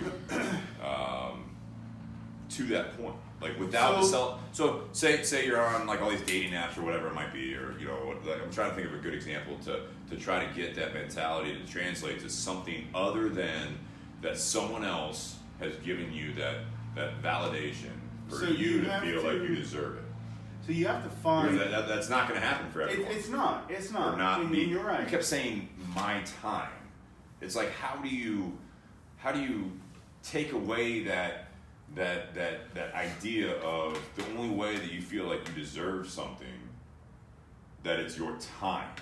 Because you kept, you talked about that a lot last night, Jake. I'll wait. Get in there, yeah. But no, I want Dustin to say his piece because I think this is an important part. I think, to be honest with you, it was something that I struggled with, and to be honest with you, a lot of it was thanks to you guys, was helping discover myself. Helping discover the things that I enjoy, and for me, it happened to be whiskey and cigars. There's many other things that I do enjoy in life. I love to go golfing. I'm terrible at it, but I love to go play. I love. But those are just a byproduct of this. But they are.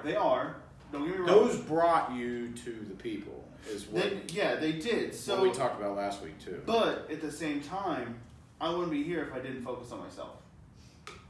And that's the key. There it is.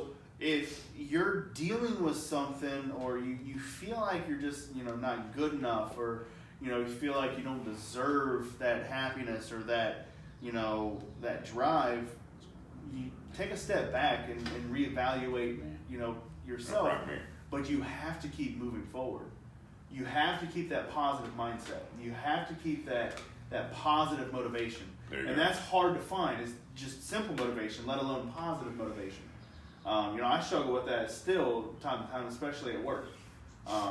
There's just almost about every day, I come home and I'm, venting to Kathy, and I'm just saying, she goes, how's work? I was like, I'm done. But I know that if I just give up, I'm not going to be able to get to those next steps or, be able to do the things that I want to do. And I know that's not me. What I like about that is that we're walking like a thin line here, I think, and it's things aren't always perfect, and I know especially for me, and I think around the table, like especially when you have a loved one, and in this case, a woman that you love, and then something happens where either you guys split or they break your heart, and this goes, for women out there or whatever you identify as, it's just, I think that when that happens, I think that you get down to a level that you feel that when you truly love someone and they take it for granted or it doesn't work out, that you put yourself lower than dirt. And I think that most great people out there initially think that because they take the responsibility on themselves. I'm guilty of that. And that's not a bad thing. The difference is you can't soil in its filth. You can't soil yourself in its own filth where it's... I like what Dustin said because I resonate with it. Like it was your time, you recognized it, like you were open to it.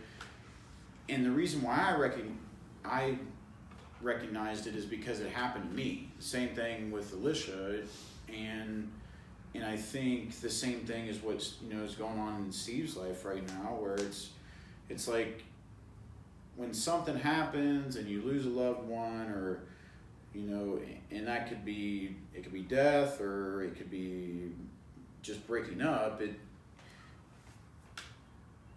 I think what it comes down to is, when you're a great person, you put responsibility on yourself that you don't need to put responsibility on yourself. It's a thing that happened. It's a thing you need to recognize the fact that it's growing you and it happened. You can try to fix it all you want. You can do all your efforts to fix it.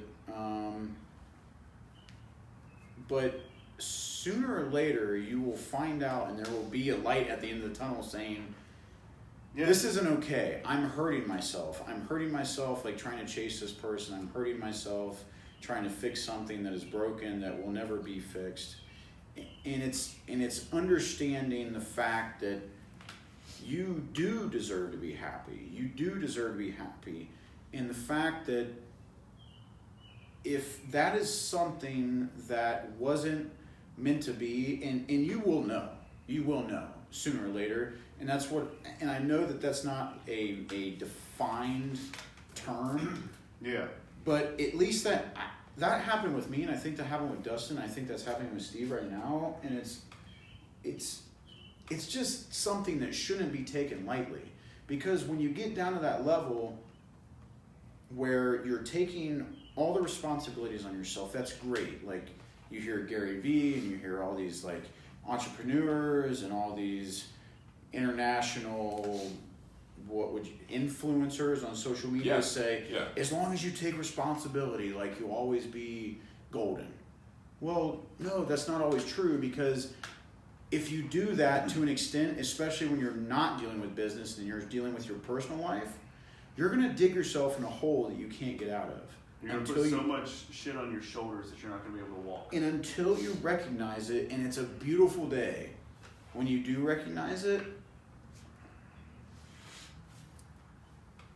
it's something to truly think about where, no, I do think that people deserve to be happy. I do think that, Dustin and Kathy and Cadence, like, you got, like, I don't know them that well, but, like, your quirky ways, like, you deserve to be happy. And you deserve to have each other. We're all the same. But before this happened, before they came into your life, you were down on yourself about the past relationship. Yeah, before then, yeah. Which is very natural, yeah. Absolutely. And I was the same way with Alicia in my past relationship. So it's just a slippery slope, man. I don't think that there's a defined way to just say, well, you can just think positive and fucking, always have a goal in mind. No, everyone gets down on themselves and everyone gets down in the hole. It's just whether or not, like, are you so down in the hole, are you going to recognize something that's standing right in front of you? Are you so down in the hole that you're just oblivious to what's happening around you? Yeah. Now, I will say, like you said, I was down about my past relationship and everything, but everything completely changed when Kathy came into my life, and I will forever be grateful for how everything happened. There's a part of religion in there too, because at the end of the day, he's got a plan, and I believe in that. That gives but people at the same time, I don't for a second want anyone to think, or even myself or anyone else listening to think that it was any kind of a rebound, because that's not the case at all. I was already. I don't think anyone's alluding to that. No, but there are some people that going through their own things that may look at scenarios like that as that's what it is, but it's not. Maybe for something that they're going through. I think you're using rebound, and I do want to chime in on that, and then I'll let you continue. It's rebound is not always a negative thing, because there's a lot of times, the whole term of rebound, right? Yeah, I always equate it to like basketball or a rebound, like hockey right now. You know what I mean? It's big, and we were watching the game last night. It's like a rebound off of a missed shot. Yeah. Right, which is what that is. That relationship to a missed shot. Yeah. What is the goal of, especially an offensive rebound? I like your take on that, though. But what is it? What comes out? Well, what comes out of an offensive rebound sometimes? Another chance. And then what happens? Maybe you get the shot. Maybe you make the shot. Yeah, exactly. You're on the basketball metaphor right there. Sports a lot of times is a metaphor for life. You get a rebound underneath the glass. Well, and you also miss 100% of the shots you don't take. Michael Scott. But I'm saying, like, a rebound. That's amazing. I want people to look at some things, and I know you said about thinking positively, but I will say that, when you have an opportunity, like, yes, in my opinion, it's not a negative thing, is that you did rebound.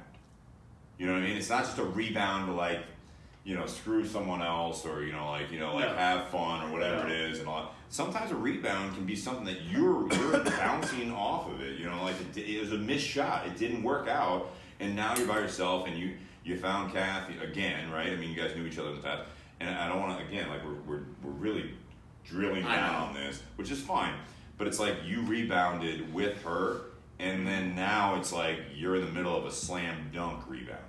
Yeah, that's okay. Need to rebound. This is that NBA Jam, you're on fire, slam dunk that breaks, shatters the back glass. There you go. That's what this is. There you go. And I mean, to even solidify it even more was there was a weekend a few months ago where her and Cadence came up to visit for the weekend. They were only going to do one night, and I had to work that Saturday night, and it was supposed to be a half shift, so it was just like from 5 to 10 or so.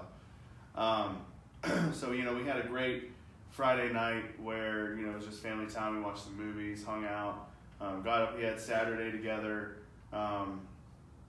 And I was getting ready to go to work, and she said, how would you feel if, we stayed another night? We were here when you got home from work. I said, right. I would love that. I said, I got to get up early the next morning. I said, but, it would be a great feeling, because we'd already been talking about, how great it would be, especially me, how wonderful it would be for me to come home from work and come home to them. Right. You know, because it was that positive light in my life that, you know, when you come home, you get to see them, and it's like, there's not a feeling like it. And you haven't experienced any other than that. And I hadn't. And when I got home that night, and still to this day, I cannot even begin to describe the feeling of joy that I had when I opened the door, and all I see is Kaden sitting on the floor, and she perks up real quick and looks at me and just yells, "Daddy," and just comes running. There is no other feeling that compares to that. You know what's great about that is the fact that she's not like your blood in a sense. No, but she's still my daughter. But I know, but that's the best part about it, I think. And it is, because like even then, like just seeing that all unfold that night, and while it sucked the fact that I had to get up early the next morning and go to work, all I could think about was how absolutely wonderful that was to come home and have that feeling.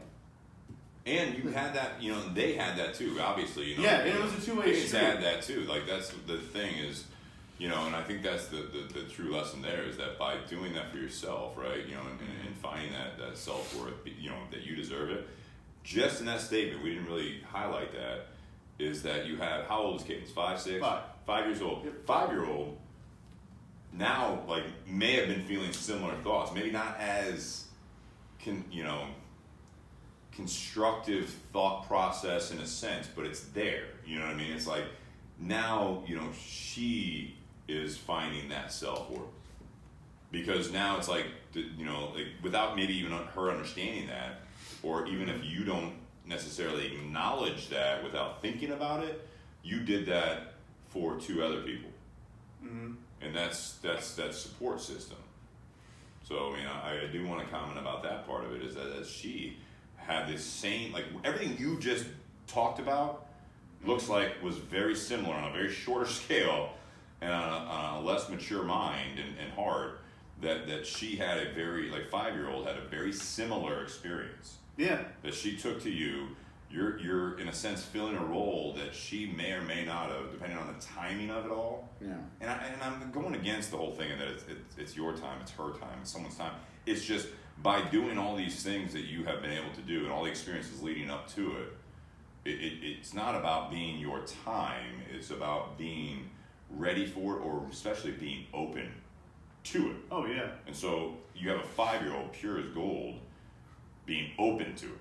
Yeah. And you know, we can learn a lot from children. Yeah. And I think that's something that when you're you know, I'm sorry to bring it up, but it's the hand in the face versus bringing it out. This always applies, in my opinion, on a lot of our topics, and it's going to apply here. Is that when you are so full of self-doubt, you're beat up, you know, you're looking at all that stuff, and you don't deserve to be happy and all that stuff. You're not looking but at if you bring that out there, yeah, but you know, you're right. It's the wall. You're looking at the wall. You have a 5-year-old, not even necessarily with a hand or a wall in their face, but it's just about like they are open to it. Because the emotion level is just as valid, but not as mature and as developed. So that when it happens, they are open to it, hopefully. But luckily it's at 5 and not 13, because then you have another several years of experience there of feeling possibly what you were talking about earlier. Right. And well, I mean, going forward, like what do you initially think, Steve, like about our topic? Like what's a big statement that you think that... So when we were looking at the topic, it was the fact, you know, the way my take on it was exactly what we're talking about now, is that when you have good things happen to you, that you may or may not feel like you deserve it, and there's a lot of foundation there that's been laid for you to feel that way. And that's where I'm saying and that's why I was asking Dustin earlier was, you know, to people out there that aren't recently engaged, aren't in a happy relationship, whatever, they're in that mode that you were in prior to this, that you were at that moment where you're trying to figure it out, and Dustin, you alluded to it, you actually got on top of it, where you were saying that, you know, you focused on yourself. And I was listening to a recent podcast as well, because I try to get, you know, influence from other people, especially when we're doing what we're doing, and try to, you know, get ideas or mindsets from other people, because I struggle as well a lot of times. But there's the Ed Milet show, and he was talking about just success in general, right? And the difference between successful people and people that, because he was talking about, being wealthy versus being, when he was broke for the majority of his life, and a lot of people look at cost. And I look at relationships and I look at things that you're doing in your life, not you, Dustin, specifically, but myself as well in different times, is you're always looking at the cost of, you're in a bad relationship, you're in a bad job, and you look at the fact that, like, if I start moving on, it's the fear of the unknown, or if I lose my health benefits, or I lose the stability of a home because I share with this person, but I don't necessarily, it's not healthy, it's not good, it's not something that I want. So you look at the cost, and he brought up the fact that you do that when you're shopping for clothes, or you're shopping at the grocery store or whatever it is, and you constantly, when you don't have the money, the difference is that you're flipping the like the tags over, you're looking at this, and again, Ed Milet's show is a great show, and definitely recommend people if you want to check that out. But it's something that the difference was that you look at the worth. People that the transition between that and the people that are in the moment, they're broke, they're broken, they feel broken, whatever it is. You're constantly looking at the cost of the loss or the cost of something. But when you look at, and I can translate this, and this is something that he didn't really touch on because it was a different topic, but I can translate it to this, is that it's about the worth. There's self-worth. Yeah. There's the fact that it's like, all right, what do I need to do to make sure that there's more worth to my life, and that I'm not just worried about losing something. I'm not worried about the fact that things are going to change, and I don't know how they're going to change, but I'm more comfortable being unhappy, and I don't necessarily deserve something beyond this because this is something that works and this is something that we're doing, and it makes sense to me. So I look at what you did and what you were talking about, and it's through the support of people around you, and that's a big part of it. Is I think that if you put people around you that will support you, or at least that you're open to listening to, and you bring them in because you appreciate what they're doing, and you feel like you can listen and learn, and you can contribute to that community, whatever it is, or that other person, then you're going to have a bigger worth, and you're going to look at decisions that you're making in life as more worth versus cost. I really like that concept, and I think it applies very, very accurately to what we're talking about tonight.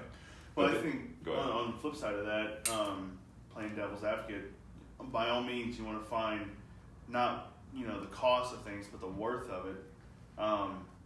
But you also don't want to find the worth that's going to fill a void, just to fill a void. No, I would think that's more cost. But there may be people out there that misconstrue that cost as a worth, which will ultimately fill a void. And there could be, because they're blinded in one way, shape, or form, they're stuck in that gray area of trying to figure it all out. And I mean that very well could just be steps towards getting through that to find what really the worth is. So you have to battle through some of those costs, but you have to really take a moment and actually work through it and decide, is this really ultimately a cost, or is this a true worth, or am I just using it to fill a void, which is in turn going to flip it back to a cost? So that's because I'm sorry, Jake. I mean, I know you came back here, but that was the other aspect of what I was talking with Jake about when we were talking about this topic, is that the fact that there is this other concept, and you can, I think what you're saying is misconstrued, is that something filling a void. So there's the other side of it of like, do you think you deserve what you deserve, or do you deserve what you think you deserve? Is that today, now we're looking around the table, and this is what I use as examples, is like $1,000 iPhone is something that people think that they just deserve. I'm not going to get too far into politics or anything else like that, but it's like there are simple human rights that people think that they deserve, and it's like there's a lot of work there. It's like, do you think, if you deserve to drive a car or have a house that is beyond your means, that's fine. You have to figure out how to get there. You can't just walk into a bank and say, you know what, I want to live on a beach, and I want to, I think I deserve, I'm a good person, and that's that's the other side of it, like, because you were putting other people first, Dustin, is that I'm a good person, and so therefore I should have the nicest house and drive the nicest car, and I should also get that promotion at work because I deserve it. It doesn't always work out that way. So it's like, and if you just think that you deserve it because you're a good person, or it's just that's the way it works, that it's like, all right, I'm of this certain age, that talk about the time, this is my time. So I just turned 30, and so now I deserve to have a wife or a husband, and I deserve to have the nicer car than the neighbor, and I deserve to have this. And it's like, it's not about whether or not you deserve it. Maybe you do, but you have to have the means to do it. So if you really think you deserve it, look at it intelligently and make the moves and work to your capacity. And sometimes you have to understand your capacity, that you're not going to have a 6-figure job. You're not going to have a 7-figure job because you don't have the capacity. You didn't prep yourself for the education. Yeah. And I'm not talking down. I'm not saying it's impossible. That's the beauty of it, is that if you think you deserve it, shoot for that as a goal. But it's not like tomorrow you're going to just go into a car dealer and be like, yeah, I want that Lamborghini and I want it in red. And they're going to be like, okay. They're going to say, okay, well, let's sit down, let's look at your credit. Let's look at your loan information. And they just come back and be like, yeah, that's not a thing. Like, so unfortunately we can't do that for you. You're like, what the fuck? I deserve it. You know what I mean? I deserve this car. I deserve that. It's like, that's not about what we're really doing here. It's like, if you want that, you want to be able to work for it so that when you get to the point where you can afford something like that, that then, and then Jake brought up the fact, and I'll let you get into it a little bit if you want, is that if you have made a certain level of success, whether it be emotionally or if it's financially, when is it okay to say, all right, I'm going to buy this or I'm going to do this or whatever? Yeah.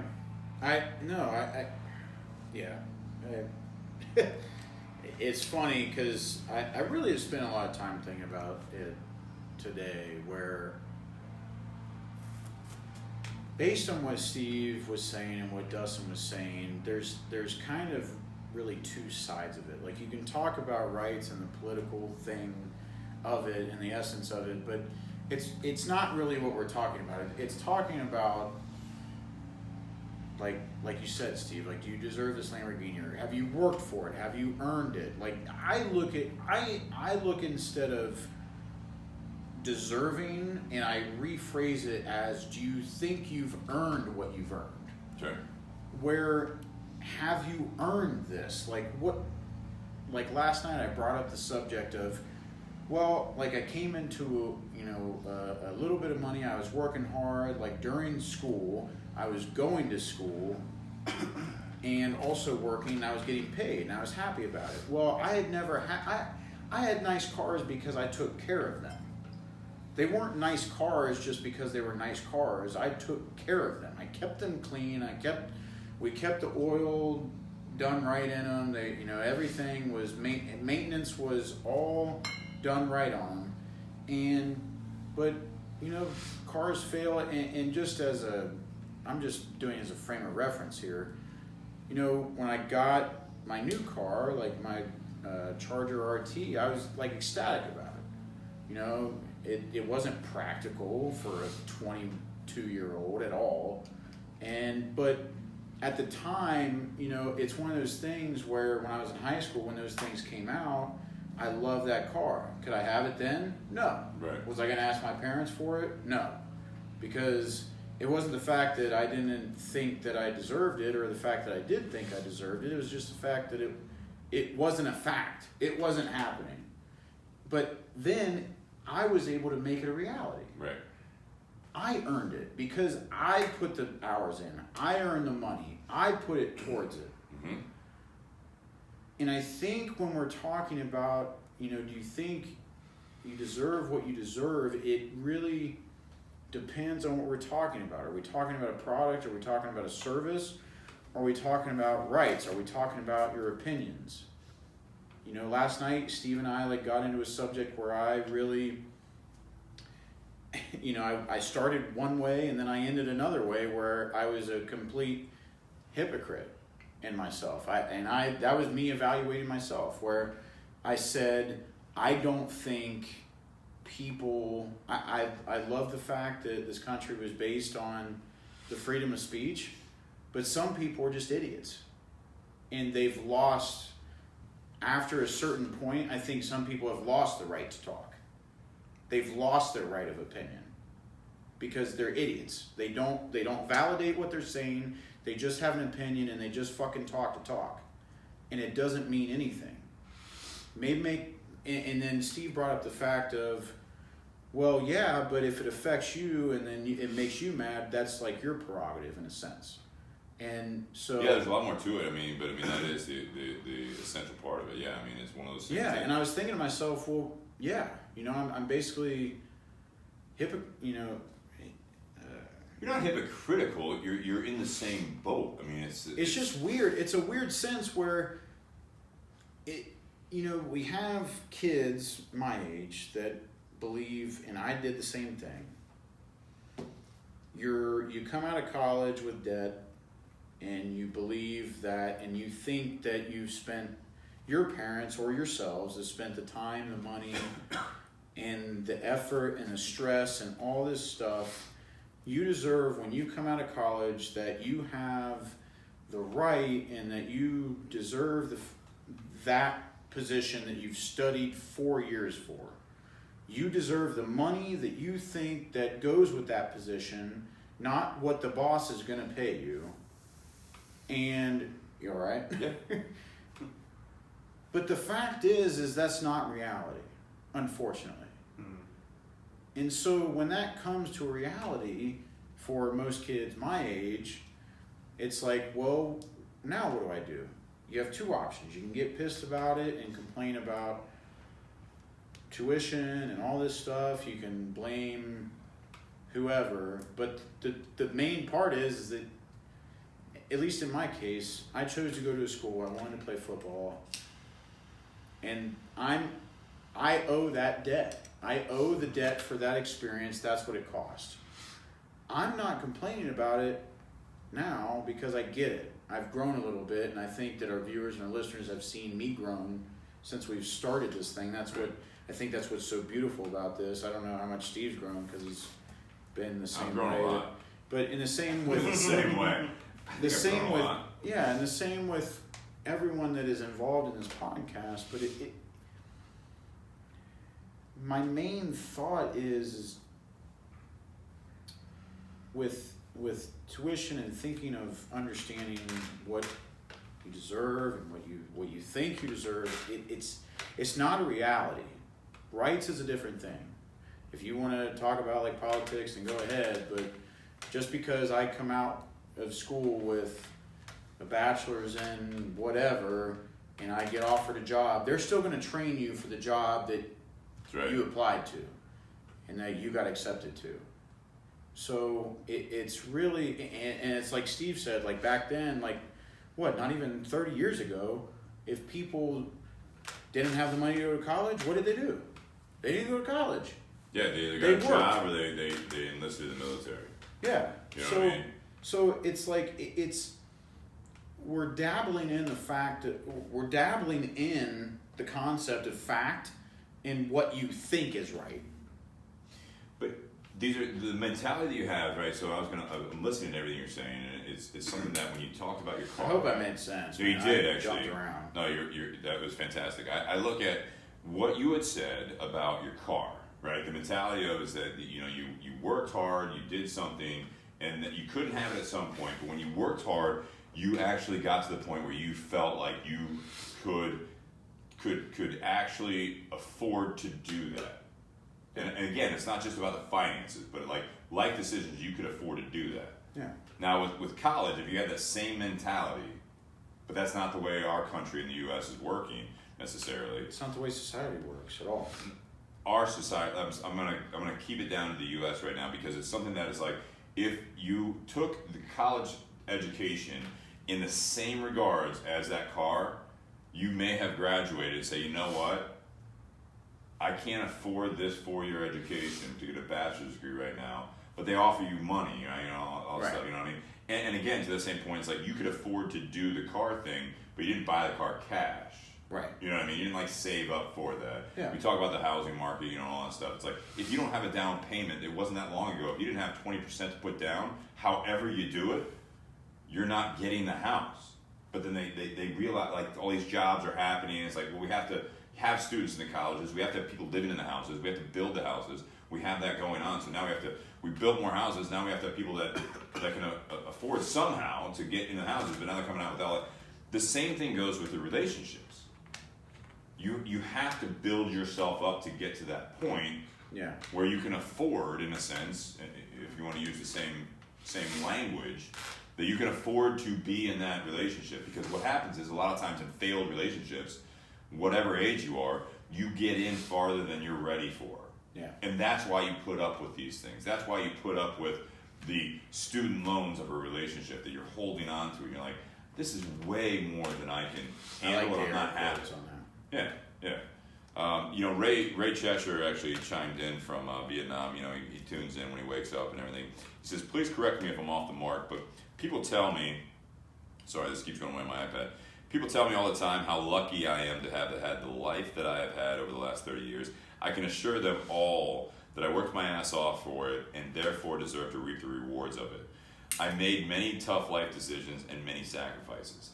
And that's, I think, what we're talking about, And he is someone that, he was married before. He was, he had a family, and things changed, and then now he had to go through the downs of all that and then find himself again and all that stuff. Yeah. He also moved around the world for his job, which a lot of people aren't ready to do. So it's like you can complain all you want about the fact that here in Columbus, Ohio, where we are, in the company I'm at, there's just nothing. So now I'm going to get depressed. I'm going to get upset about it. I don't want to do it. There's no opportunity for me here. But then they just keep doing it. They keep doing what they're doing. They keep complaining about what they're complaining about. But they don't make the move to really enjoy that next step. Take that opportunity to build off of it. It's like they just sit there with the mentality. It's like, I deserve more. Yeah, but what are you going to do about it is the question. You either do, like Ray is a great example of that. You either, if you look outside of your comfort zone sometimes, you deserve more than what you have and what the opportunities are right at your front doorstep. Sometimes you have to either educate yourself more, get that training, open up to something new, take a step back sometimes, and actually build yourself back up so that you actually can get to that point. You can't just say, I deserve what I think I deserve, and it needs to come to me. You have to do something about it. You have to fucking get off your ass and say, all right, now something needs to change. I'm not saying radical changes are always necessary. You don't have to move across the world. No. You don't have to break up with that person. You don't have to sell all your belongings just to make it. But it's like, do something before it gets to the point where all you're focused on is this distraction almost of you think you deserve something. Widen your scope to the fact that if you think you want something different, or and this is the other side of that topic, as opposed to when things are going well, which is what we talked about earlier, that do you deserve what you actually have. It's if you think you want more, or you want more for the people around you, like with you, Dustin, we talked a lot about tonight about, you and Kath and Cadence. It's like, if you have an opportunity ahead of you that you think that, isn't going to work out, or if you're like, I need to do better for these two people in my life, and myself included, keep doing what you're doing. We talked about this on another podcast. Keep doing what you're doing, but keep your eyes out and figure out a plan to get to that. If you're by yourself and you're unhappy at work, or you're unhappy at your home life, just being single or whatever, figure out whatever you think you deserve. And you said it earlier, Jake, you deserve to be happy. So it's to the point where it's like, if you think you deserve that, and you open up your mind a little bit, and you open up your opportunities, you may have to move physically, geographically, you may have to move. You may have to make some sacrifices. And sometimes you might have to make a personal sacrifice and say, you know what? I'm not going to focus as much on this part of it, my job or anything like that. I want to make sure that I'm happy in this arena, and that's the priority. And a lot of times I think it's prioritizing. Well, it's exactly. And it's just so simple, I think, and as much as, as what Steve's saying is exactly right, and if you just gave it a second and figured out yourself before you tried, the rush is my biggest issue with this. Yes. Because everyone's impatient in today's world. It's not. Yes, but I don't want us to sound so generic with that, but it is true. Continue, yeah. It is true where you can't just say you want something and you go and get it. Yeah. I mean, if you're like, it's these motivators that like just astound me that say, well, if you want this, then like just go and get it. They're not telling you the process and the shit that comes behind it. Like if you make up your mind about something that you want, like like I don't want to bring up my car again, but it's like my car. Like I loved my car, someone hit my car, I've owed $500 on it just to get it fixed. It hasn't been fixed in 8 months. Yeah. Because I can't afford it. Was that my fault? Did I deserve that? Maybe. I don't know. I'm not the judge on that. All I know is that it happened. Yeah, but it's not about whether or not you deserve that. I mean, that's like, Ray just said, it feels like too many people today think the world fucking owes them something. I'm looking at that as like, as a friend and someone that knows that, it's like $500. If that was, and that's where I go back to the priority. Yeah, I know. You're upset about it, and no, you didn't deserve for someone to hit your car. I mean, I've had to fix my car, twice now, since I've had it in the last 3 years because some idiot, if you want to say that, dumbass. They're a dumbass. I don't know their intelligence level, but there was a mistake. Hang on, there's a mistake that was made, and now I'm the one that has to do that. If in the last 8 months, and this is one of those things that those influencers and everything else, like, oh, you deserve to do this, blah blah blah blah. It's like that's the next step. If you want to get into real estate, and you think you deserve this like lucrative real estate career, and that's as far as it goes, and you listen to some random influencer that's just all about positivity, it's the fact that it's like, no, you should take that and then either harness it or have hopefully the desire, if you will, to now learn about real estate. The same thing goes something more on a simple basis for you. If you wanted to pay $500, like, hey, you know what, I can't do it right now, so in the next 8 months, I need to save this much. Yeah. So you prioritize your finances in a way that you don't have that $500. And I do the same shit too. And I think most people go through that. They're like, this wasn't planned. I shouldn't have to pay for it. And then all of a sudden you got that emotion behind the fact that he's like, I shouldn't have to go through this because I don't deserve it. But then the fact of the matter is that you either get something fixed or you don't. And that can be your car, that can be your relationship, that can be your career, that can be anything. But you have to make those steps and conscious decisions to do that. Exactly. Not just wish it could be done, but will it to be done. Exactly. No, it's and it's funny because I've changed my mindset from last night, especially where it's what are you willing to do about it? Exactly. I mean, it is simple statement. What are you willing to do about you think you deserve this, you think you deserve that.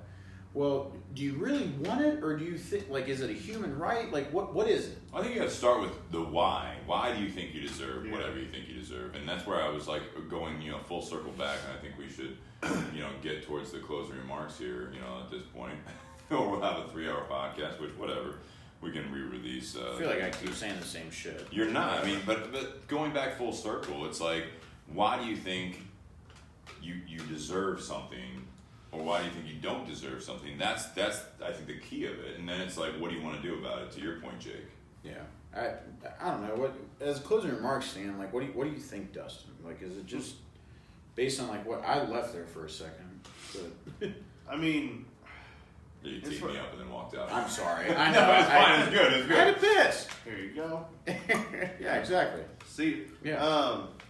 No, in all honesty, we talk in various different routes as far as, do you deserve what you think you deserve?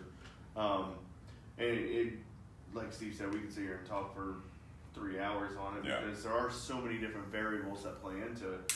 But at the end of the day, if you're struggling with, feeling like you don't deserve something, truly take a moment to take a step back, pull the hand out of your face, and focus on yourself and the things that you enjoy, the things that keep you moving. When you find those things that keep you moving and keep driving, the rest of that will come. Patience is a virtue.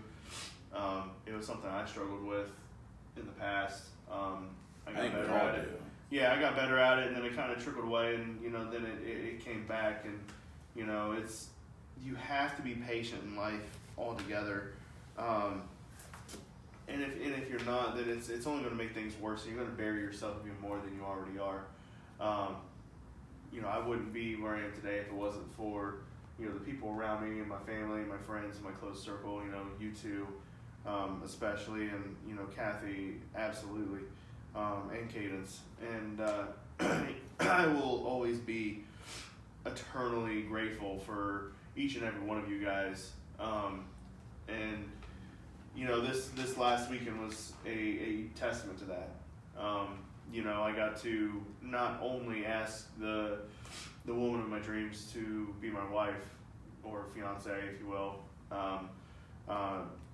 I got to include everyone who was close to each and every one of us. So, and include pieces of our lives with all of that as well.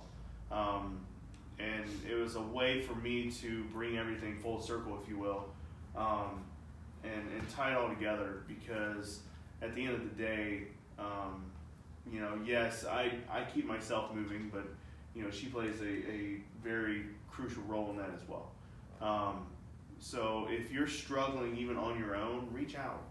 Reach out to the people that are close to you, your close circle, whether it be family, friends. If you don't feel like you have any of those, get to a fucking cigar shop. Yeah. Get to a cigar shop.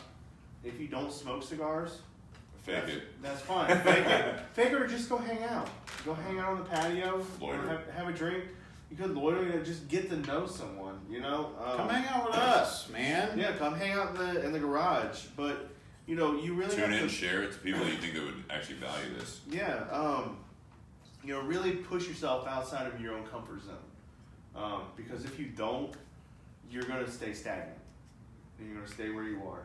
But you have to constantly keep moving forward. We talk about Steve's mantra of focus. It's very crucial.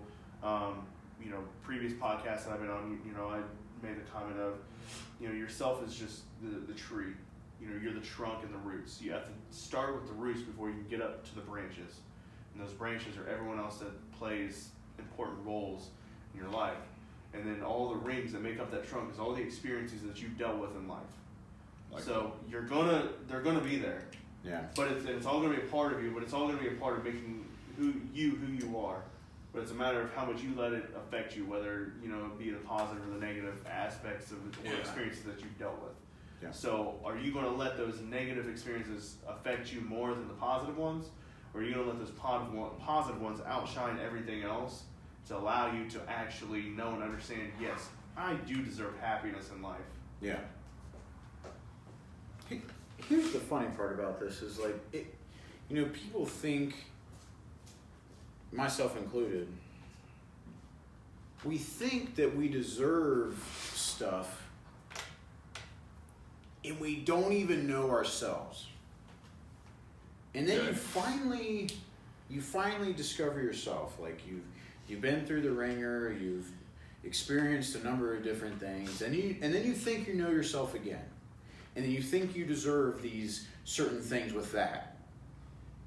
And then you get hit by a bus again, and then it changes. So the fact of the matter is, Getting hit by a bus sucks. I mean, I wouldn't know, but I feel like it would suck. So. no, but the fact of the matter is there's a reality to what we're talking about. And you can't get emotional about shit that it is literally out of your control. Mm-hmm. When you buy a car and you buy a house, you can't just go up to the realtor or the salesperson and say, I want this for that. It doesn't work that way. No. You don't deserve shit. So what are you going to do about it? Are you going to pout about it? Or are you going to work? Are you going to make sacrifices to get to that point to the way you want it? And I just recently regained that confidence in myself. I love it. Because I got pissed off. Love it. Yeah. And that's what... Well, no, but that's what it takes me to get... I have to get mad to encourage myself to get to that point. That's why I've always, in my life, I've always intertwined passion with anger. Now, some people can say whatever they want about that, but it's worked for me so far, I think. And I think anger is passion, but passion can be some other things. Yeah, it doesn't have to be a good thing or bad thing, but it's what drives me. It's what, and what it really dives down to is what you want. What you think you deserve. No one's going to hand it to you. You might find a $100 bill on the ground one day. Well, good. And that's fine. It's not going to solve all your problems. It's not going to happen every day either. It's not going to happen every day. So it just astounds me that some of us think that we can just go into an establishment or talk to somebody in a certain way and just expect the same conversation or the same outcome. Yeah. And that's really something that I struggle with, because I just said this to Steve last night. I think that people all deserve respect, because I can't stand when I talk to somebody and they just treat me with disrespect and they don't even know me. Yeah, so go ahead. And I was saying the statement because it adds a monkey wrench into it, where if you're talking to somebody or if you think you deserve a certain response, you're setting an expectation for someone that you don't even know. And when you break it down that way, it's completely idiotic. Some people you actually do know, though, too. It applies to that, too. I mean, we talked about that. Yeah, it's just, it really, really comes down to a mindset for me. Okay. It comes down to what am I going to do about it? How do I feel about this? Does it make me mad? Does it make me sad? Yeah. Does it make me happy? What am I going to do about it? Because in the grand scheme of things, I can't change what they think. Lord knows I want to, and I'll fight to the death, because that's who I am. I'll fight to the death to make sure that they know what I think is right. Okay. And that's fine. That's who I am. Yeah. But as long as I do that in a respectful manner, that's the difference. And I think that's where some people get it twisted, where it's like, no, I'm right and you're wrong, and that's it. Yeah. And that's not the case. It doesn't fucking matter. What really matters is, as long as you guys can converse and as long as you get what you want out of the conversation and you can communicate what you want out of it,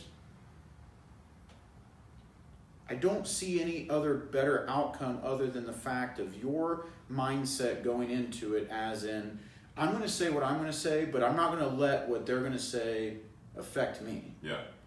And that goes for everything. That goes for relationships. That goes for buying a house. That goes for buying a car. That goes for buying, whatever. I think it goes for everything, because you have to deal with the fact, you have to deal with the facts, the reality, and you have to deal with the other person. So it's really a fucking mindset for you. Are you going to let other people dictate what you want? And you really have to have a hard mindset to go forward with it, where you're just like, I'm going to do what I'm going to do. The difference is the action. Right. And I'll build off of that if I could.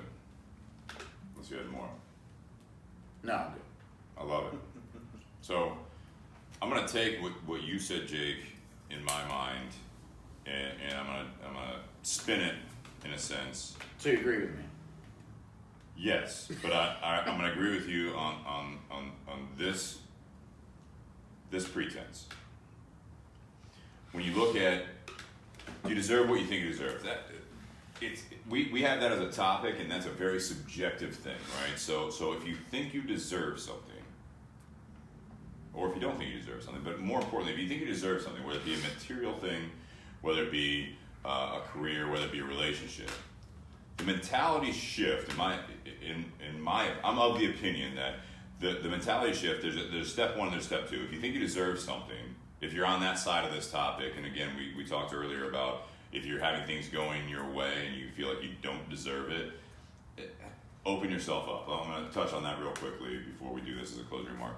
If you have good things going, it's because, and Dustin actually referred to it earlier as that, he puts other people first, he tries to treat other people well, and yet still doesn't feel like he deserves good things to happen to him. That was a mindset that you had at one point, and there's a lot of people that and you may have that again. People go through their phases, right? Absolutely. But there's a lot of people that go through that at one phase or another. If you think you deserve something on the other side of it, then you need to earn it. And you have to work for it. You have to work and earn it. So and I'm not even talking about, material possessions are very easy. If you think you deserve, in this day and age, an iPhone, earn it. If you have someone that gives you the money to do it, whether it be the government, whether it be family, whether it be friends, whatever, good for you. Like you said, Jake, you might find $100 on the sidewalk tomorrow. That's not going to happen every day. Don't get comfortable with it, and don't think that you're always going to have things given to you, because that's a very, very big illness in your mentality. But if you think you deserve something, like Jake said, you feel like everyone deserves respect.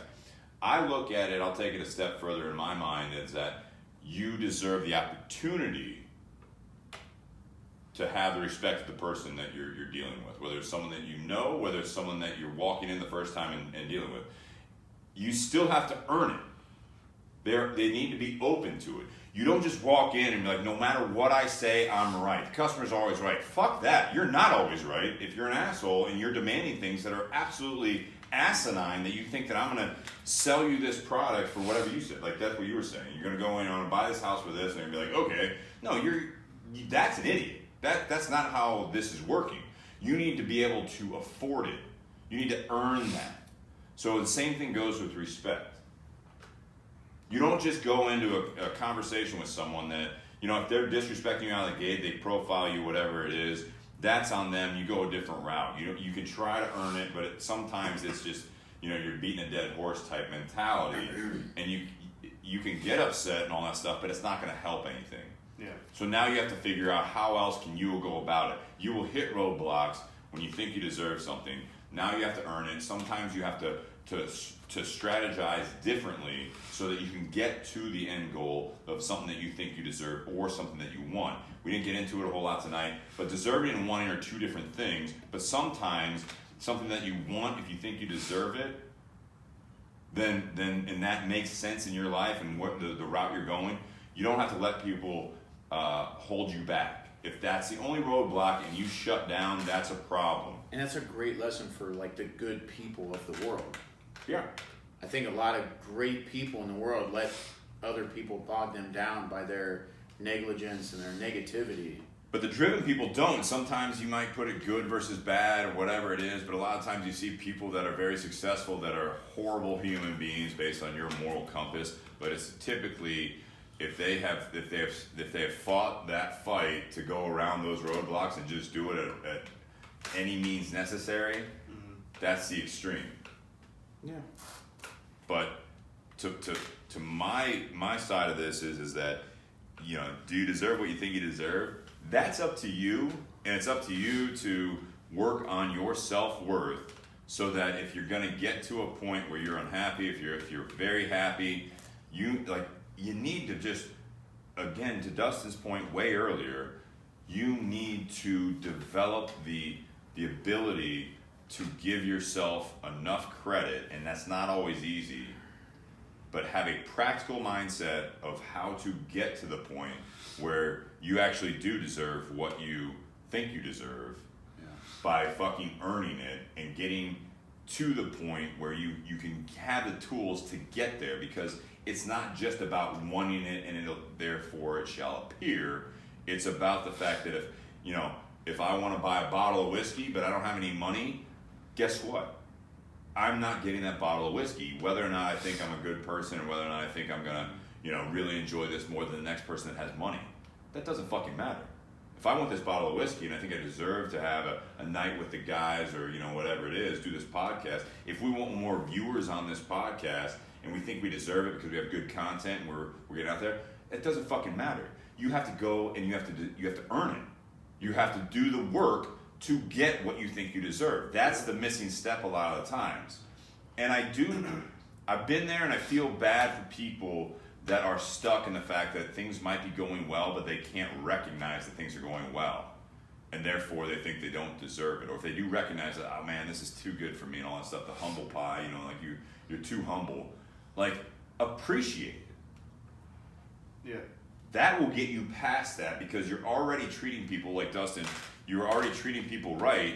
So continue to do that and open yourself, appreciate what's going on around you based on, that's hard work. That's the same, that's the equivalency to hard work is treating people right so that then you can get that respect, but also appreciate that. That's that whole thing.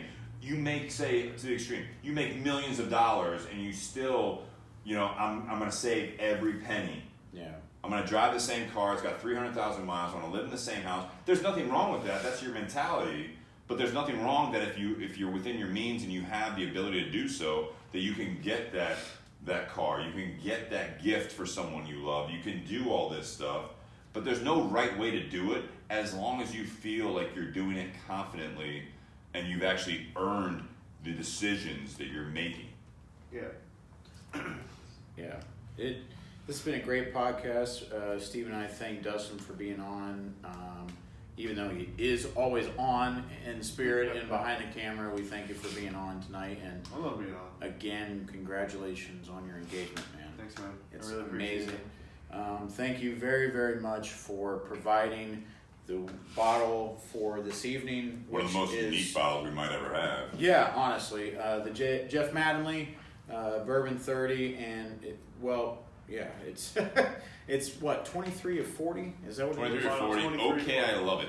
Okay, I love it. Yeah, 118 proof. Great job. Thank you, Keith Dyer and Michael Romanoff for allowing Dustin to have it, and thank you, Dustin, for bringing it. Absolutely. And I'm going to say this with the San Lotano that we smoked tonight.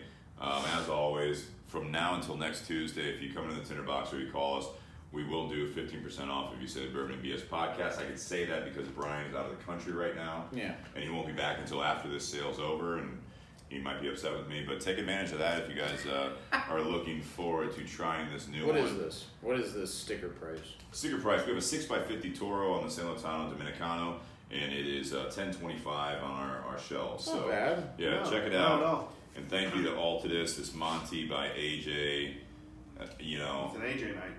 It's just good. It is really good. It's just good. So thank you, Too bad it's Altadis. box pressed. Jeez.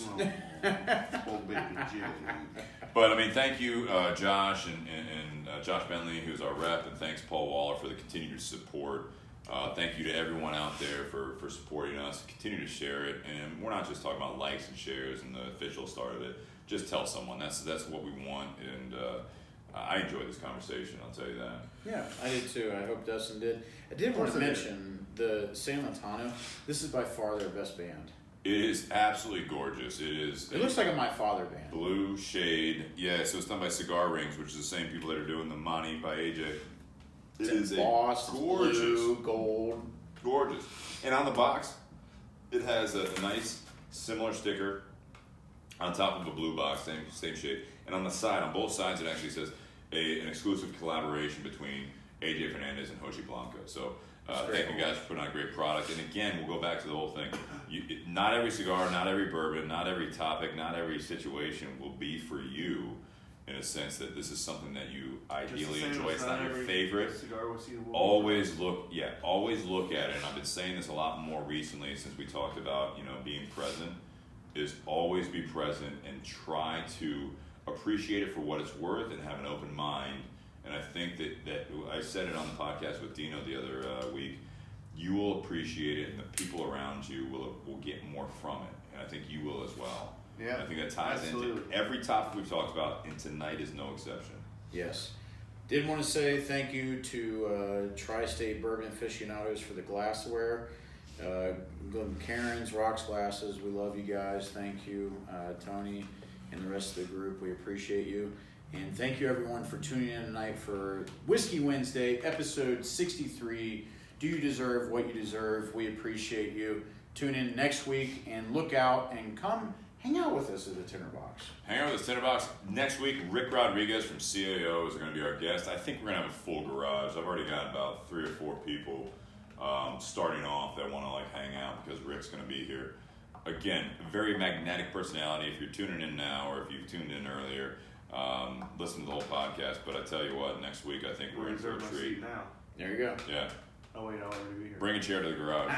All right. Cheers, boys. Thank you. Cheers. Thank you, everyone. Please share it with a loved one. Thanks, guys. Appreciate it.